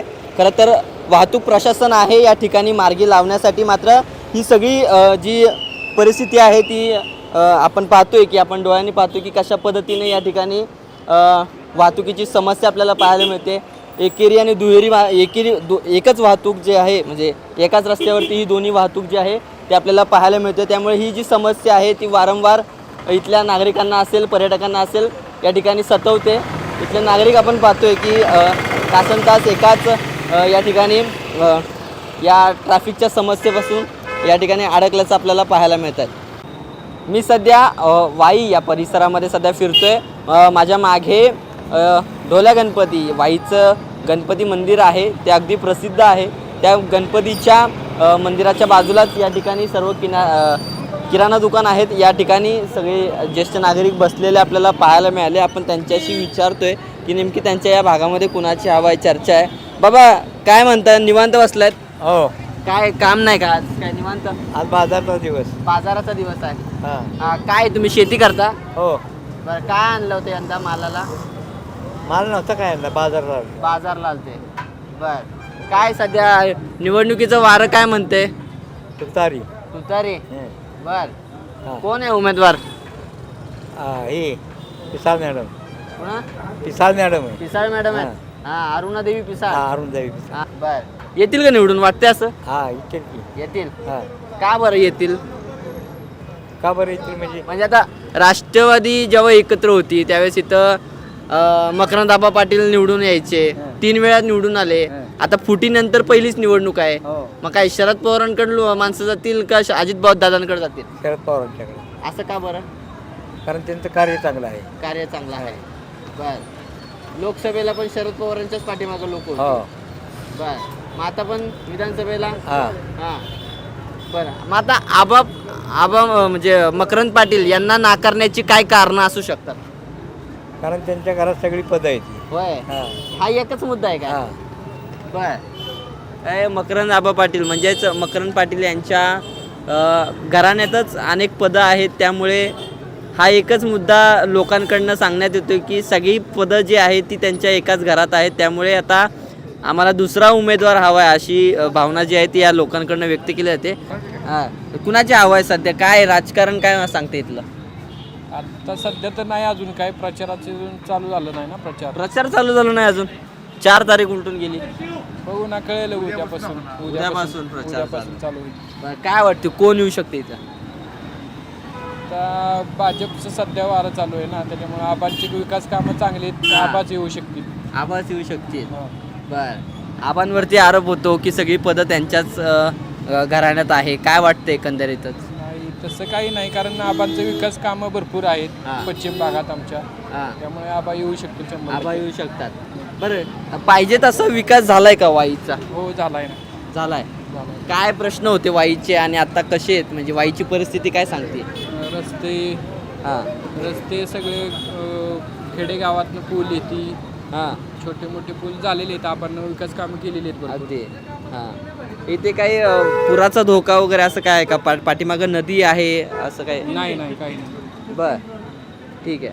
आता आपण वाईतल्या नागरिकांशी चर्चा केली आहे. आता पुढे वाईचं बाजारपेठ आहे, त्या बाजारपेठमध्ये जातोय आणि तिथं मतदारांमध्ये नेमकं काय वातावरण आहे जाणून घेतोय. मी मगाशी म्हणालो त्या पद्धतीनं मी वाईच्या बाजारपेठांमध्ये सध्या फिरतोय. हे सगळे ग्राहक खरेदीसाठी या ठिकाणी आले होते. काय सांगाल दादा, सध्या वाईमध्ये काय राजकीय परिस्थिती आहे? कुणाचं पारडं जड आहे सध्या? सध्या तर मकरंद पाटलांचंच आहे. मकरंद पाटील आबा. कामं आहेत मतदारसंघात त्यांच्याकडे? हो आहेत, कामं आहेत त्यांची. आणि 2-3 टर्म तेच असल्यामुळे त्यांची कामं पण आता आहेत. आणि सध्या त्यांना तोडीला दुसरा उमेदवार कोण नाही. तोडीला उमेदवार नाही आहे. मात्र शरद पवारांनी एक गडी म्हणजे उतरवलाय रणांगणात. तो म्हणते म्हणजे अरुणादेवी मिसाळ या जिल्हा परिषदेच्या अध्यक्षा राहिल्यात साताऱ्याच्या. काय सांगाल आता या वाई मतदारसंघातनं त्यांना निवडणूक लढवण्याची संधी मिळाली, कसं बघता? कशी लढत होईल? त्यांना अनुभव कमी आहे आणि आबांचा अनुभव आहे, तो आबांचा अनुभव लय मोठा आहे. आबांचा आणि कामं पण भरपूर आहे त्या तोडीने. बर आणि त्यांना आबांना आता महायुतीची जोड असल्यामुळं ते नक्कीच त्याचा फायदा होईल. मात्र लोकसभेला या ठिकाणी शरद पवारांचा फॅक्टर चालला, म्हणजे शरद पवारांची ताकद या ठिकाणी येऊन दिसून आली. कसं बघता? काय चित्र दिसेल? नाही, आता या निवडणुकीवरती स्थानिक उमेदवारावरती सगळं डिपेंड राहणार आहे की तो स्थानिक उमेदवार कसं काम करतोय, तो कशा पद्धतीने त्या मतदारसंघ हँडल करतो त्याच्यावर राहणार आहे. त्यामुळे मग काय मतदारसंघातले प्रलंबित प्रश्न काय आहेत असे? प्रलंबित प्रश्न म्हणजे थोडं आता तसे आहेत, पण बऱ्यापैकी सुटलेले तर अजून सुटतील. काय MIDC अजून एक दोन मोठ्या MIDC इंडस्ट्रीज आल्या पाहिजेत, म्हणजे कंपन्या आल्या पाहिजेत. तीच बऱ्यापैकी महत्त्वाचं अजून एक या मतदारसंघामध्ये महत्त्वाचा फॅक्टर म्हणजे आहे तो म्हणजे की इंजिनिअरिंग कॉलेज. ते इंजिनिअरिंग कॉलेज ह्या तालुक्यामध्ये नाही आहे का? तेवढं इंजिनिअरिंग कॉलेज हा पाहिजे. तर या इथल्या स्थानिक लोकांशी चर्चा करून एक कळालं की ते औद्योगिक क्षेत्र नाही आहे, त्यामुळे औद्योगिक क्षेत्र आहे पण त्यामध्ये अजून 1-2 मोठ्या कंपन्या येण्याची गरज आहे. बरं मग काय आता कोणता नेतृत्व तुम्हाला या सगळ्या गोष्टीतून न्याय देऊ शकतो? आम्हाला महायुती सध्या न्याय देऊ शकते, कारण केंद्रामध्ये सरकार भाजपचं आहे. आणि जर राज्यात पण भाजपच्या युतीने जर सरकार आलं तर डेव्हलपमेंटला चान्स. भाजपने किंवा महायुतीने म्हणूया अनेक सरकारी योजना काढल्या, त्या योजनांचा तुम्हाला कसा फायदा झाला आणि ती योजना लाभदायक आहे का? कोणत्या राज्य सरकारने की राज्य सरकारच्या ज्या काही योजना आहेत, लाडकी बहीण योजना असेल, शेतकऱ्यांसाठी लाभ झालेला आहे ना. लाभ झालेला आहे. माझ्या घरात पण लाभ झालेला, माझ्या मिसेसला पैसे भेटत आहेत. माझ्या वडिलांना पण पैसे जे केंद्राकडून 1,000 आणि राज्य सरकार 1,000 देते ते पण भेटलेले आहेत. ते पण भेटतात. भरपूर योजना आहेत त्याचा लाभ नक्कीच आपण लोकांशी चर्चा करतोय की लोकांना महायुतीकडून जे केंद्रातून शेतकऱ्यांसाठी असेल किंवा राज्य सरकारच्या निधीतून जे शेतकऱ्यांसाठी अनुदान असतील ते अनुदान दर महिन्याला 2,000 रुपये ते खात्यावर जमा होतात. त्याच पद्धतीने महायुतीने जो लाडकी बहीण योजनेचा उपक्रम चालू केला त्या योजनेचे देखील महिलांना, गोरगरीब महिलांना तसेच या महिलांना या सगळ्या योजनांचा फायदा होतोय. मात्र आता या वाई मतदारसंघा म्हणजे वाई खंडाळा मतदारसंघामध्ये नेमकी कुणाची हवा आहे याकडे सध्या आता आपण लोकांशी चर्चा करून संवाद साधून त्यांच्या मनातला उमेदवार जाणून घेतोय. आत्ता पाहिलं तर महायुतीचं या ठिकाणी पारडं जड आहे. उमेदवार जे मकरंद आबा पाटील आहेत त्यांचं पारडं या ठिकाणी जड आहे असं या ठिकाणच्या मतदारांकडनं सांगण्यात येतं आहे. वाईच्या बाजारपेठमध्ये फिरत असताना या ठिकाणी एक किराणा दुकान आहे. या ठिकाणी ग्राहक आहेत. आता काय सांगाल, कुठलेत तुम्ही? वाईचेच आहेत मुख्य. बर, काय सध्या काय चाललंय? तुम्ही कसं काय इकडे निवांत असं सहज आले? काही नाही, माझं दुकानच आहे. दुकान आहे तिथं. कुठलं दुकान तुमचं? अच्छा, माऊली. कसं चालू आहे धंदा वगैरे? व्यवस्थित आहे. दिवाळी संपल्या तर जरा थंड आहे. दिवाळी कशी साजरी झाली? चांगली झाली. मीडियम पण चांगली. काय असते सर्वसामान्य माणसाची दिवाळी म्हणजे नेमकी कशी असते? सर्वसामान्यांची दिवाळी म्हणजे काय, कपडे घ्या, कपडा लत्ता, मुलांसाठी खाण्याचं वगैरे, दुसरं काय वगैरे. फराळ झाला घरी? फराळ झाला. फराळ झाला. बरं मला सांगा, आता सध्या दिवाळी झाली, आता दिवाळीनंतर राजकीय फटाके फुटणार आहेत तर काय आता सध्या तुमच्या वाई मतदारसंघात आलोय आम्ही, कुणाची दिवाळी होणार आहे या ठिकाणी? आता वाई मतदारसंघात असं वाटतंय की पारंपरिक आमचे आमदार मकरंद पाटील मकरंद आबा पाटील हे आता सलग तिसरी टर्म त्यांची आहे. त्यांनी चौथी आहे. विकासाची कामं वगैरे त्यांनी भरपूर केलेली आहेत. लोकांच्यावर पश्चिम भागातल्या लोकांचं भरपूर प्रेम त्यांच्यावर आहे. त्यामुळं त्यांना फारशी अडचण काही नाही. लोकांचं प्रेम आहे, मतदारांशी ते येऊन भेटतात, या सगळ्या गोष्टी झाल्या तरी मतदारांमध्ये एक नाराजी आहे की सगळेच जे काही पदं असतील ही सगळी त्या एकाच घराण्यात. नाही, असं काही नाही. ते आता ओघाने आलेली पदं आहेत. असं एक कारखाना असेल, काय असेल, अडचणीतली सगळी कामं ते काय आता ह्याची नाहीत. तर अडचणीतलाच कारखाने त्यांनी चालवत आहेत. आणि जिल्हा बँकेत वरनं तर आता आलं. आणि हे तुमचं आता ह्यांना घेतलं मिलिंद काकांना, नितीन काकांना ते वगैरे अजित पवारांनी त्यांना घेतलेले आहे. त्यामुळे काय ते मनात काही हे नाही म्हणजे तथ्य नाही. आता कारखाना आता खासदारकी दिली, कारखान्याचं सगळं बघतात ते बघतायत ना. वेळ देऊन पाहतायत. तरी लोकांची त्यांच्याविषयी नाराजी आता ठराविक राहणारच की थोडीफार.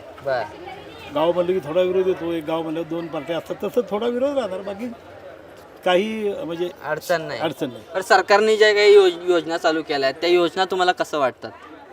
कुठल्या लाडकी बहीण योजना असेल, शेतकऱ्यांसाठी त्याच्यावर आता मी काय बोलणार नाही. का बरोबर असं काय? नाही त्याचं कसं होतंय माहिती का, त्या लाडक्या बहीणचं काय होतंय, लोक अफवा बोलतात. आता इलेक्शन पुरतं आहे, कुणी बोलतोय कायमचं आहे.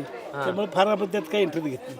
पण मग अशाने ते सर्वसामान्यांपर्यंत योजना पोहोचणारच नाहीत ना. किंवा तुम्ही सांगितलं तुम्हाला त्या योजनेचा तुमची योजना म्हणजे सध्या ऐन वेळेला निघालेली ही लाडकी बहीण योजना. मग काय तर ते आता मुख्यमंत्री म्हणतात बाबा ते चालणार आहे कंटिन्यू. काय आपल्याला ते काय राज्यात काय वाटतं, राज्यात कुणाचं सरकार यावं असं वाटतं तुम्हाला? ते कसं सगळे बलाढ्य आहेत, BJP आहे, तीन हे म्हणजे आता फुटीर गट वगैरे असे प्रत्येक ठिकाणी झालेले. त्यामुळे कोण कसा अंदाज कोण बांधू शकत नाही. आता आमच्या मतदारसंघापुरतं म्हणलं तर मग आम्ही आपलं चला आबांचं आमच्या नाव सांगून आबांचं नाव सांगताय. बरं ठीक आहे. मी वाईमधल्या बाजारपेठमध्ये सध्या फिरतोय आणि फिरता एका दुकानात आता सध्या आलोय. हे ताई आहेत, अनेक वर्षांपासून या ठिकाणी फळभाज्यांचा व्यवसाय करतात. म्हणजे कांदा, टमाटा वगैरे या सगळ्या काही गोष्टी असतील या सगळ्या विकतात त्या. ताई कसं चालू आहे म्हणजे व्यवसाय तुमचा? बरं आहे. सध्या व्यवसाय होतोय का तुमचा?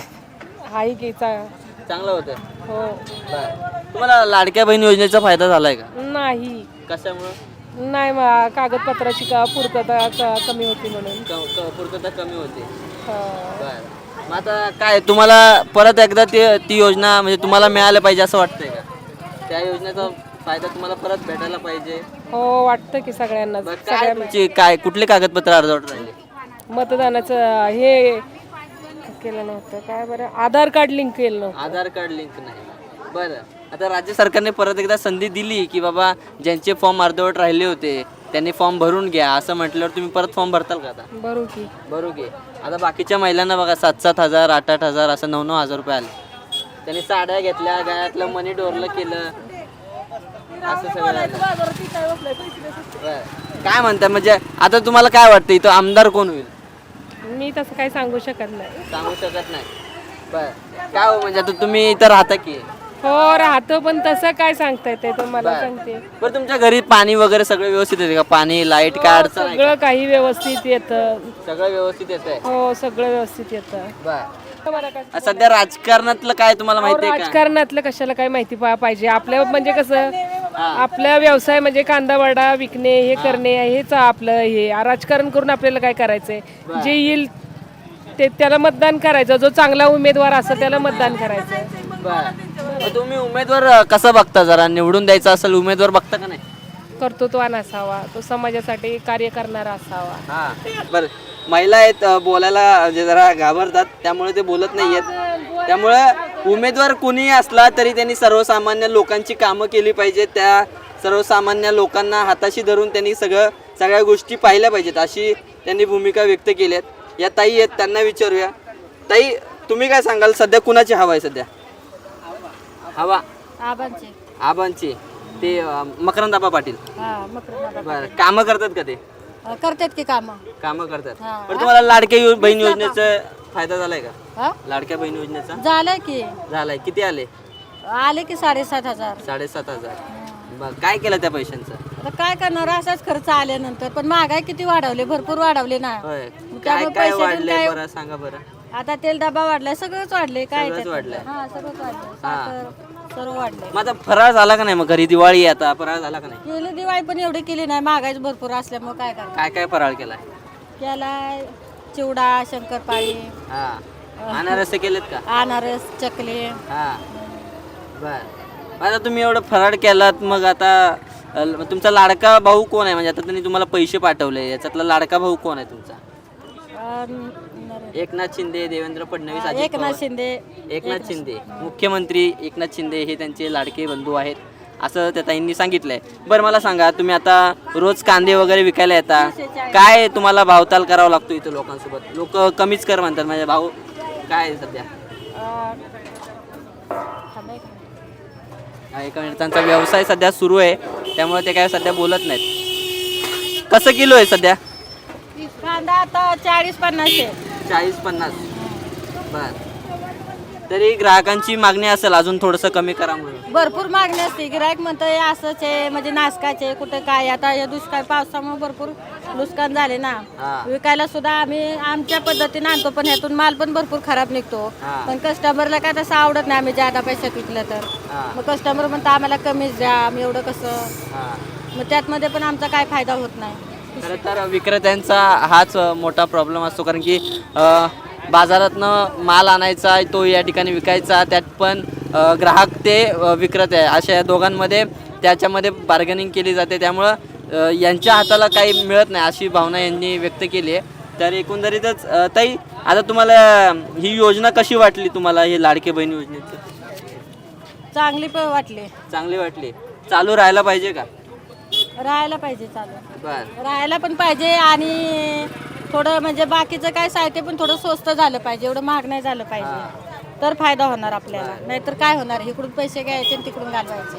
इकडनं पैसे घ्यायचं तिकडनं हे करायचं असं म्हणतात ताई. तर एकूणच काय तर ही योजना तर चांगली आहे, ही योजना चालू राहायला हवी. मात्र या योजनेसोबतच सध्याची जी वाढलेली महागाई आहे ती देखील कमी व्हावी अशी इथल्या नागरिकांची इच्छा आहे.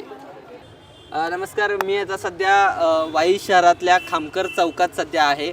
या खामकर चौकामध्ये न्यू चित्रा टॉकीज एक थिएटर आहे आणि या थिएटरच्याच लगत एक चावडीसारखा म्हणजे कट्टा आहे. त्या ठिकाणी विसाव्यासाठी ही सगळी नागरिक जे आहेत ती या ठिकाणी बसलेली आहेत. सध्या माझं लक्ष सहज त्यांच्याकडे गेलं म्हणून त्यांच्याकडे आलो आणि त्यांना आज आपण या वाई मतदारसंघाविषयी काही प्रश्न विचारणार होतो आणि त्यांना बोलतं करतोय. दादा काय सांगाल सध्या वाईमध्ये वारं कुणाचं आहे, काय काय म्हणते वारं सध्या? आता शशीदादा शशी दादा दादा अरुण देवी अरुणानी बर म्हणजे पिसाळ पिसाळ काय म्हणतात? बघा ऐकून आता कसं म्हणजे समतोल आहे माझ्या अंदाजाने तुतारीची शीट लागल लागल कशाच्या आधार? कारण की आता मी जेवढ्या पण लोकांना विचारलं सगळ्यांनी सांगितलं की इथं गेल्या 3 टर्म पासून मकरंद पाटील आमदार आहेत, यंदाही त्यांचाच या ठिकाणी तेच या ठिकाणी निवडून येतील असं म्हणतायत ते. हो म्हणणं बरोबर आहे पण काय आहे ती एका घरात इतकं सगळं अक्क एका घरातच सगळं पद आहे त्याच्यामुळं जिल्हा बँक ग्रामपंचायत पंचायत समिती बाजार समिती बँक सगळं त्यांच्याकडेच आहे.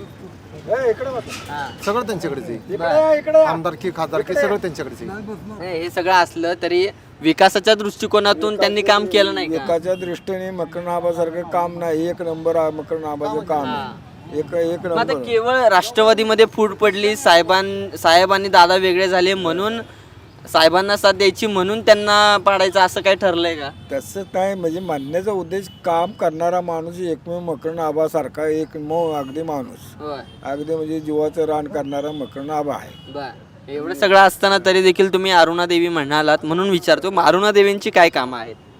काय तिचं काम नाही काय फक्त आमचं म्हणणं एका घरात एवढी पद काय एवढं दुसरं पण आता बदल हवाय तुम्हाला? बदल हवाय. दादा तुम्ही शांत बसलात, काय बदल हवाय तुम्हाला? नेमकं काय आणखी विकास व्हायला पाहिजे वाई मतदारसंघाचा? शरद पवारचा माणूस कोण होता पहिला? मकरंदाबा कोणाबद्दल बोलताय? शरद पवारचा माणूस कोण होता पहिला? मकरंद आबा. तेच म्हणलं आबा. मकरंद आबाला त्यांनीच उभं केलं का नाही? हां शशीदादाचं मकरंद आबाचं पहिल्यापासून चांगलं होतं काय त्या टायमाला शशीदादानं वगैरे झालं असतं तर आता ही परिस्थिती आली नसते असं आमचं मत आहे. काय साहेबांची साथ नव्हती सोडायला पाहिजे. मग तुम्ही त्या गोष्टीवर नाराज आहात? साहेबांची साथ सोडा नव्हती पाहिजे असं म्हणणं आहे आमचं. पण त्यांनी दादांची साथ दिली कारण की जे या ठिकाणचे या वाई खंडाळा मतदारसंघात ज्या काही 2 कारखाने आहेत अतिशय डबगाईला आले होते, त्यांच्यावरती हे झालं होतं. मग त्याचा विकास निधी खेचून आणण्यासाठी त्यांना सत्तेत जावं लागलं, त्यासाठी त्यांनी दादाची साथ दिली असं त्यांनी सांगितलं. अगदी बरोबर आहे. गोष्ट सत्य मग त्यांनीच की कारखाना सगळा जो आहे उचलवून धरलाय तो त्यांनीच धरलाय. ते मदन भोसलेने सगळं डबगाईला आणलं होतं ते मकरंद आबाने सगळं जागेवर आणलं सगळं त्याबद्दल वाद नाही म्हणून सांगतो ते मग ते डबगाईला आलं होतं ते वाचवण्यासाठीच ते सत्तेत गेले म्हणून दादांची त्यांनी साथ दिली. राहिलेली बिलं सुद्धा आता दिलेली राहिलेली बिलं बी दिली त्यांनी ऐकून घ्या. मकरंद आबासारखा काम करणारा माणूस कोण नाही. म्हणजे यांच्याशी बोलून एक कळालं की उमेदवार चांगला आहे मात्र आता मकरंद आबा हे अजित पवारांसोबत आहेत म्हणून आम्ही त्यांचा विरोध करतोय अशी परिस्थिती सध्या इथली आहे. बरोबर? नाही एकमेव कारण तेच कारण झालं तेवढंच कारण बाकी तेच कारण झालं. दादा तुम्ही काय सांगाल? ओ बाबा मला नाही काय कळत. तुम्हाला काय कळत नाही? बर बाबांना राजकारणातलं काही कळत नाही असं त्यांनी सांगितलं, मी त्यातला नाहीये असं त्यांनी म्हटलंय. बर बाबा आता काय म्हणाल कोण आमदार होईल पुढचा? माझ्या हिशोबाने मकरंद आबाच लागल म्हणजे म्हणण्याचा उद्देश पण वातावरण मकरंद आबाच लागल. थोड्या मताने का होईना आबा लागतील. बर त्यांची आता सध्या विकास कामं काय प्रलंबित आहेत सध्या? नाही एवढं नाही आपलं राजकारणी नाही. नाही तुम्हाला तुम्ही आता कशाचं आपलं काम केलेलं आहे काय कारखान्याचं काम केलं म्हणजे कारखान्याला लोकांना बिलं दिली शेतकऱ्यांची काय तसं आबांची बरीच काम आहेत. प्रलंबित प्रश्न आहेत का? शिवाय ग्रामपंचायत खेडोपाडीत रस्ते मागासवर्गीय रस्ते असतील अडचणी असतील त्यांनी ते कामं केलेली आहेत. फक्त आमचं एकच म्हणणं आहे की जेणेकरून की एकाच घरात सगळं नसावं असं आमची इच्छा आहे. हे सगळं असताना आता पुन्हा एकदा आबांना संधी द्यावी का असं इथल्या स्थानिकांचं म्हणणं आहे. एकूणच काही तर आता या ठिकाणचं वातावरण चांगलंच बऱ्यापैकी तापलेलं असं म्हणावं लागेल कारण की येत्या काही दिवसांमध्ये आता निवडणुका आहेत. 20 तारखेला मतदान होईल आणि 23 तारखेला आपल्याला या सगळ्याचा निकाल जो काय असेल तो आपल्याला 23 तारखेला मतपेटीतून समोर येईल. हे सध्या राज्यात कुणाचं सरकार यावं असं तुम्हाला वाटतं? हे बघा, एकनाथ शिंदेचा येऊ द्या किंवा कुणाचा येऊ द्या, आम्हाला जे काय करायला लागणार तेच लागणार करायचं त्याबद्दल. तुम्हाला करायला लागणार, पण तुम्हाला नेतृत्व कुणाचं आवडतंय? तुम्हाला मुख्यमंत्री म्हणून कुणाला बघायला आवडेल? मुख्यमंत्री एकनाथ शिंदे एक नंबर आहे. एकनाथ शिंदे. तुम्हाला काय वाटतं? एकनाथ शिंदे. एकनाथ शिंदे. आणि जर महाविकास आघाडीचं सरकार आलं तर मुख्यमंत्री? महाविकास आल्या तिथं 17-60 माणसं आहे, त्याचं कुणाचं काय सांगणार, काय कुणाचं त्याचं नाही. मग शरद पवार सुप्रिया सुळेंना मुख्यमंत्री करतील का? ते नाही, आपल्याला एवढं जजमेंट येते काय काहीतरी आपण काहीतरी सांगायचं. तुम्हाला सांगा, तुम्ही जरा बोलकी येते, तुम्हाला काय वाटतं सुप्रिया सुळे मुख्यमंत्री होतील? होतील की त्यांचं सरकार आल्यावर. आदित्य ठाकरे होतील का? मग आता तुम्हाला पर्याय देतोय म्हणजे मुख्यमंत्री सुप्रिया सुळे, आदित्य ठाकरे घराण्यामध्ये चालणार आहे का तुम्हाला? घराणेशाही नाही, घराणेशाही चालणार नाही. चालणार नाही. होतेल, पण कुणाचं होतेल सांगता येत नाही. सांगता येत नाही. आहे काय हे तिथंच येऊन जमतात. मला सांगायचं नसते पण सगळं बोलतात ती. बरं बोला की जरा. नाही मला नाही बोलायचं काय. हा टीव्हीवर येणार आहे बापू, सांगा. काय टीव्हीवर येऊन काय करायचंय? कोण ज्याचं सरकारी त्याचा सरपंच होईन मुख्यमंत्री. ते झालं. मग आता काय तुम्हाला ही बाकीच्या आता सध्याच्या राज्य सरकारने ज्या काही योजना काढल्या, आबांचं कार्य इतकं मोठं आहे, भरपूर कार्य मोठे आहे. आबांचं कार्य मस्त मोठं आहे हो. पण आता राज्यामध्ये सरकारने ज्या काही योजना काढल्या त्या योजनांबद्दल तुम्हाला काय वाटतंय? आता लाडकी बंद दिली, इकडे पैसे जास्त वाढवले, पैसे सगळीकडे वाढलेले आहेत ना. माणसं काय करणार, इकडे देताय इकडे घेताय. लाडकी बहीण दिली, भाऊजी नाराज झाले. बरोबर नाही, नाराज कायची काय व्हायची कारण आहे, फक्त ते तेल मिळत मागले एवढंच झाले, बाकी काय झालं. 13चा डब्बा 1700 होता, कितीला गेला आता? किती झालं? 2200 रुपये. 2200 रुपये. हा बर. दिवाळी कशी गेली हो तुमची? हा दिवाळी हलकी. काय करणार? 2700 रुपये डबा म्हणल्यावर 2200 रुपये डबा म्हणल्यानंतर कसं का तेल करणार आम्ही? फराळ वगैरे केलं नाही का यावेळेस? सगळं तयार आहे, फराळ या खायला घरी. खायला या. बाबांनी फराळ खायला बोलवलंय. बरं, आता सध्या आता दिवाळी पार पडली एकूणच. जर आता आपल्या फटाके तर सगळ्यांनी उडवले असणारच आहेत. नाही आमच्याकडे फटाके नाही, एक सांगतोय हो, फटाकले तर आपण लहानपणापासून बघत आलोय. फटाकडे वाढवायला बघितलेत तरी? बघितलेत की. हा. आता बघा, मला सांगा, महाराष्ट्राच्या राजकारणातला सुतळी बॉम्ब कोण आहे? लक्ष्मी बॉम्ब. कोण आहे महाराष्ट्राच्या राजकारणातला सुतळी बॉम्ब? कोण आहे? शरद पवार. शरद पवार. बर. दादा, काय आता सर्वसामान्य मतदार म्हणून तुमच्या अपेक्षा काय आहेत आता सध्या? की समजा सहकार कारखाना या जे मागील बिलं थकीत होती, थकीत बिलातून जे बिलं दिलीत आबांनी, दादांनी नाही दिली, आबांनी दिलीत, तर आबांचं जिल्हा बँक सगळेच आबांच्याकडे पाहिजे, खासदारकी सगळेच आबांना पाहिजे, असं माझं म्हणणं वैयक्तिक. चेंज असावा थोडासा. ते चेंज असेल. अपेक्षा काय आहेत तुमच्या ते सांगा. अपेक्षा अशी आहे, कुणी दुसऱ्यांनी सांभाळावं का? थोडे एकाला एक दिले पाहिजे, बाजार समितीत एकाला दिली पाहिजे ना. असं बरं, कोण काय काय नावं आहेत का तुमच्याकडे ते त्या सगळ्या गोष्टी सांभाळण्यासारखे असे कोण असतील? आता बाजार समिती, नगरपालिका, दोन्ही कारखाने, एखादं पद तरी मधून बसायला नको द्यायला. एखादं पद वेगळ्या दिलं पाहिजे, असं माझं म्हणणं आहे. आता कुणाला द्यायला पाहिजे? दिलं पाहिजे कोणाला तरी, मदन भोसले, दादा असू आबा असू, पण एक चेंज केलं पाहिजे थोडंसं, असं चेंज म्हणणं. केलं पाहिजे. हा, चेंज केलं पाहिजे. बापू शिंदेला दिलं काय बिघडतं? कुणाला द्यायला पाहिजे? नाही, बापू शिंदेला दिलं तर काय बिघडते? किंवा सचिन वायदंडे ते बी कारखाना सांभाळायला तयार आहे. म्हणजे भरपूर जण आहेत रेसमध्ये. एकूणच काय तर या परिसरातल्या नागरिकांशी आपण चर्चा केली, यांचे काय जे संवाद आहेत ते तुमच्यापर्यंत पोहोचलेत आणि यांना नेमकं काय म्हणायचं होतं हे देखील आपल्यापर्यंत पोहोचलेलं आहे. की एकूणच काय तर एकाच घरामध्ये अनेक पदं नको, त्यामध्ये काहीतरी बदल हवा आणि आता बदल आम्हाला हवा आहे. पण इथे कामं जी आहेत ती मकरंद आबा पाटील यांची चांगली कामं आहेत, त्यांच्यासारखा या ठिकाणी नेतृत्व नाही असं देखील ते म्हणतात. पण मात्र यंदा विधानसभेच्या निवडणुकीमध्ये शरद पवारांनी जो उमेदवार दिला आहे तो उमेदवार या ठिकाणी निवडून येईल का किंवा ते आव्हानात्मक ठरेल का मकरंद आबा पाटील यांना, हे पाहणं आता महत्त्वाचं ठरणार आहे. त्यामुळे आता येत्या 23 तारखेला मतपेटीतून आपल्याला येणाऱ्या निवडणुकीचा निकाल हा आपल्या समोर असेल. या वाई खंडाळा मतदारसंघातल्या व्याजवाडी या गावचे सरपंच, विद्यमान सरपंच आता सध्या माझ्यासोबत आहेत, संतोष पिसाळ. काय सांगाल सर, सध्या काय इथली राजकीय परिस्थिती आहे, हवा कुणाची आहे सध्या? राजकीय परिस्थिती सध्या अजित पवार गटाची होय. मकरंद आबा पाटील यांची या मतदारसंघामध्ये जोरदार चर्चा आहे. सर्वसामान्यांच्या प्रति केंद्रबिंदू म्हणून काम केलेलं आहे अगदी. आणि वाई विधानसभा मतदारसंघामध्ये जवळजवळ या पंचवार्षिकमध्ये 4500 कोटी रुपयाची कामं जवळजवळ त्यांनी केलेली आहेत. नाही, नक्कीच त्यांच्याविषयी कामामध्ये वादच नाही, मात्र त्यांच्यावरती एक टीका कायम होते. इथल्या सर्वसामान्य लोकांकडून देखील ही टीका होती की सर्वच पदं ही एकाच घराण्यात का? त्याचं उत्तर मी एकच देईन, जो काम करेल त्याला संधी मिळत जाईल. ते कुटुंब काम करतंय समाजासाठी.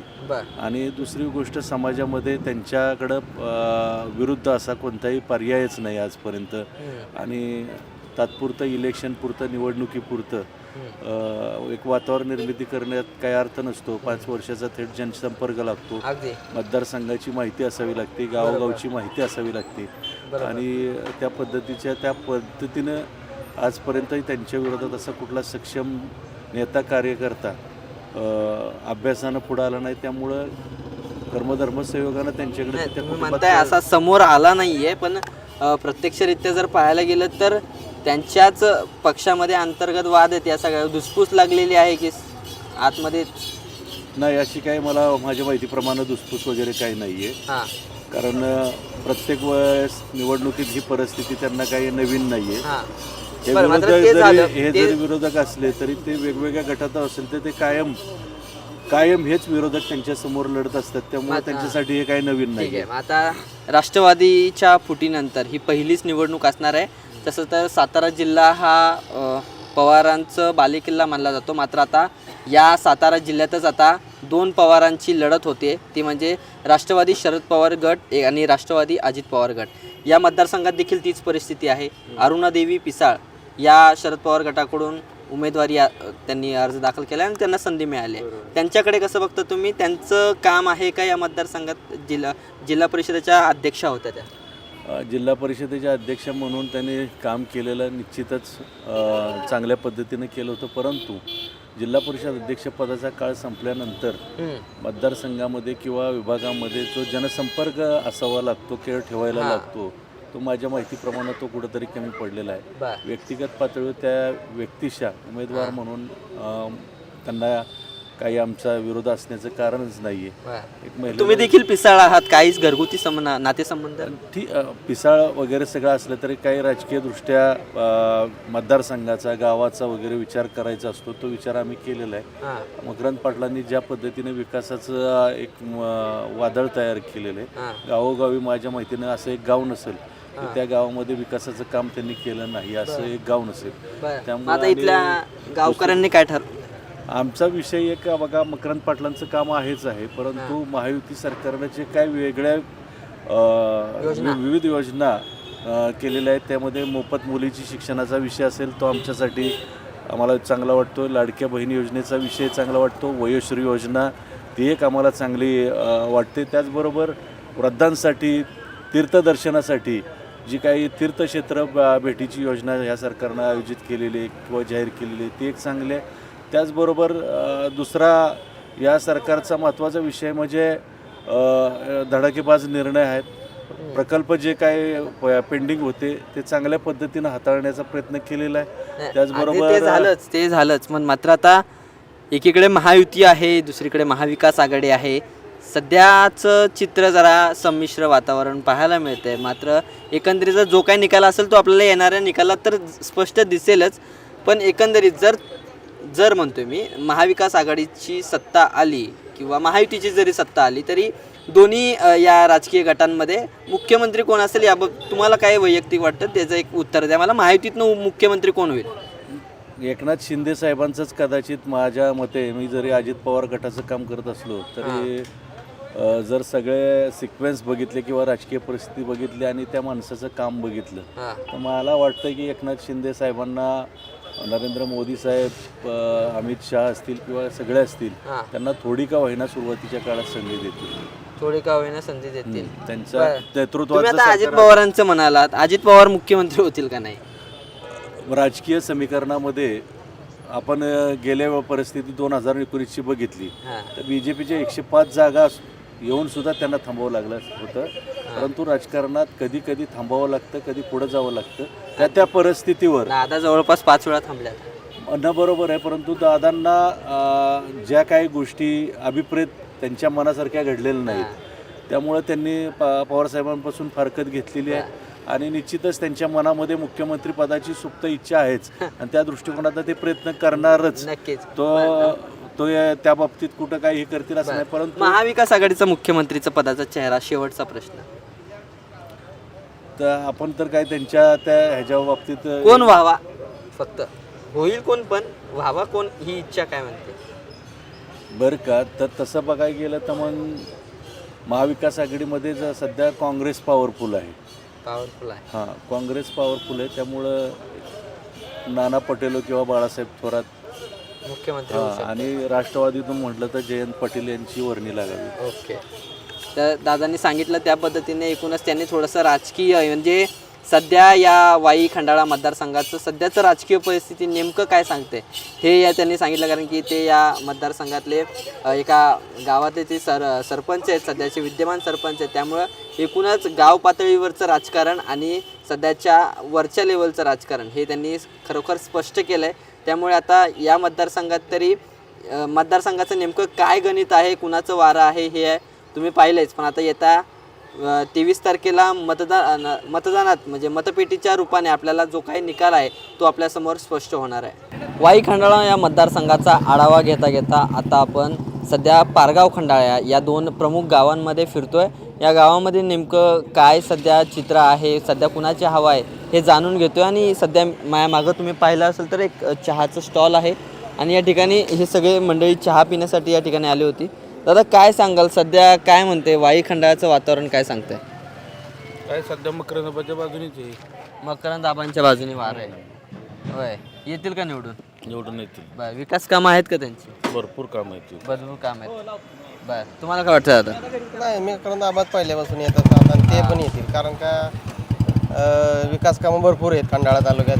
वाई महाबळेश्वर मतदारसंघ आपला एकच पडतो हा, तर त्यांचे चान्सेस 100% येतील. पण त्यांच्या विरोधात जो उमेदवार देण्यात आलेला आहे त्यांना तुम्ही ओळखता का? ओळखतो. काय कोण आहेत सांगा बरं. आता इकडे पुरुषोत्तम जाधव आहेत आमच्या भागात. हां, दुसरीकडे शरद पवारांनी कुणाला उतरवलंय माहिती आहे का तुम्हाला? हो, ते पिसाळ अरुणा देवी पिसाळ यांना उतरवलं. ते जिल्हा परिषदेला माझ्या अध्यक्षा होत्या. काय त्यांच्या कामाबद्दल तुम्हाला काय माहिती आहे का?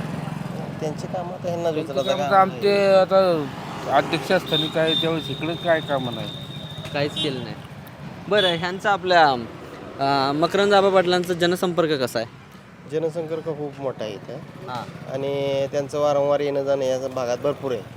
आणि एक लोकनेते म्हणून इकडे प्रसिद्ध आहेत आणि त्यांची कामं पहिल्यापासूनच येते. अडचणीला चांगली मदत करते. अडीअडचणीला येतात. जी कामं जी व्हायला पाहिजेत ते मतदारसंघात, जे आपला GR प्रमाणे जे असतो त्याप्रमाणे इथं कामं होतात त्यांच्याकडे. भरपूर निधी आणलेला आहे असं ऐकून आहे. आणलाय का? भरपूर निधी आणलाय, तसं काम झालेत का? कामं पण झालेत. बरं, काही मतदारसंघातले प्रमुख प्रश्न जे अजूनही सुटले नाहीयेत? तसं आबांनी भरपूर काही ठेवलंच नाही काम करायचं. बोट ठेवायला जागाच नाही. नाही आबांच्या. पण आता शरद पवार आणि अजितदादा दोन्ही या मतदारसंघासाठी लढतायत. कसं बघता मग, कुणाकडे जायचं आता? लोकसभेला तर तुम्ही शरद पवारांना साथ दिली, यावेळेस काय विधानसभेला? बरोबर आहे, पण आता आम्ही नेता म्हणून बघणार ना. पक्षाध्यक्ष कशाला बघतोय? पक्षाध्यक्ष बघणार, आमचा स्थानिक नेता कोणी तोच बघणार आम्ही.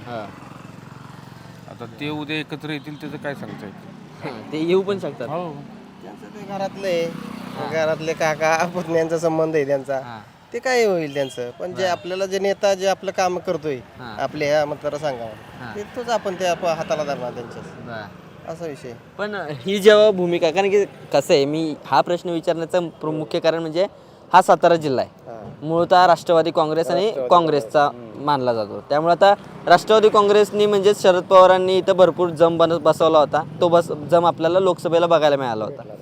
मग आता काय होणार नेमकं? आता 2 राष्ट्रवादी पहिल्यांदा फुटीनंतर पहिल्यांदाच निवडणुकीला सामोरं जात आहेत. राष्ट्रवादी विरुद्ध राष्ट्रवादी आहे. कसं बघतं या सामन्याकडे? मकरंद आबाद येणार 100%. ते येतीलच. तुम्हाला काय वाटतंय? मकरंद आबाद येतील 100%. बरं.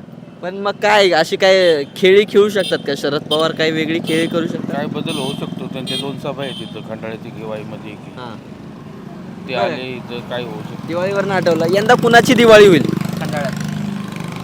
आपलं मकरंद आबाद दिवाळी साजरी करणार आहे. तुम्हाला काय वाटतं? हो, मकरंद आबाद. दिवाळी झाली. बरं, तर दिवाळीत आपण सगळ्यांनीच फटाके उडवले असतील. महाराष्ट्राच्या राजकारणातला सुतळी बॉम्ब कोण आहे? अजितदादाच म्हणून. अजितदादा. दादांनी जे आता केले काम राजकारण, ते इकडं हे तिकडे आहे. त्याच्यामुळे तर राष्ट्रवादी पक्षात ही झाली ना, 2 भाग झाले. दादाच राजकारण फिरवतात असं तुम्ही म्हणाल? काय कशामुळे? अजितदादाचे हातातच येतात. दादा नॉट रिचेबल राहिले की सगळंच गणित बिघडते. ते जिकडे जातील तिकडे सत्ता येणार आहे. ते जिकडे जातील तिकडे सत्ता येते. बर, मग असं वाटतं का तुम्हाला अजित पवारांनी महाविकास आघाडीत यावं? वाटतं ना यावं वाटतं. बर, मग तुम्हाला सध्या महायुती म्हणजे कुठलं सरकार चांगलं वाटतंय? महायुती का महाविकास आघाडी? माहितीने पण कामं केली तर आता तसं काय जे सरकार आहे ते काम करतंय, त्यांना काम प्रत्येक सरकार काम करतंयच, पण तुम्हाला भावलेली कामं कुठल्या पक्षाच्या काळात ती कामं झाली चांगली? अहो, आमचं वैयक्तिक कामच झालं नाही. आम्ही धरणग्रस्त आहे. धरणग्रस्त नागरिक आहेत. कुठला भाग तुमचा? जिल्ह्यातले. पुणे जिल्ह्यातले. पावना डॅमचे धरणग्रस्त आहे आम्ही. अच्छा. आम्हाला जमीन देतो म्हणले अजितदादा. किती वर्ष झाले साधारण? अहो, 1954 सालापासून चालू. 1954 सालाचा. त्यावेळी आमचे वडील 5 वर्षाचे होते. अजून मिळते. आता ह्या 4 तारखेला देणार होते आमच्या ऑक्टोबरला, नाही दिली. आचारसंहिता लागलीच 15 तारखेला. आचारसंहितेनंतर काही कामं मार्गी लावू असं काय आश्वासन नाही? काय आता इलेक्शन झाल्यावर इलेक्शन झाल्याच्या नंतर जो काय होईल तो निर्णय, पुढे कामं मार्गी लागतील. आता तर काय विषय नाही ते पण अजितदादाच आहे.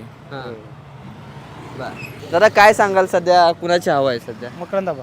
मकरंद आबा येतील का? पण 100%. कशामुळे येतील ते?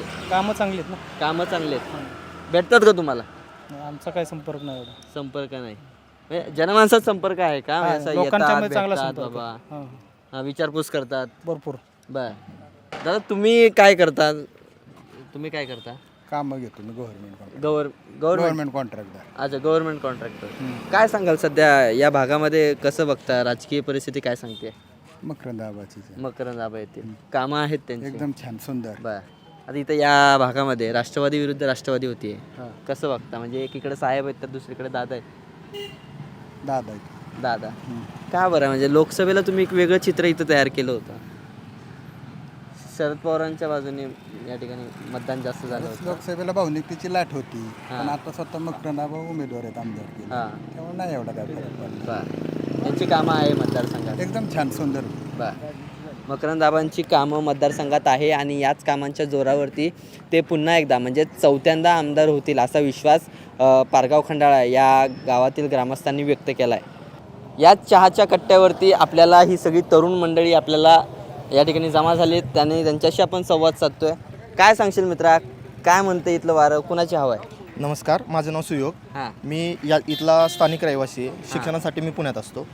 तर इथले स्थानिक प्रश्न म्हणजे आत्तापर्यंत जे इथले आमदार आहेत, विद्यमान आमदार, त्यांची कामगिरी या ठिकाणी चांगली आहे.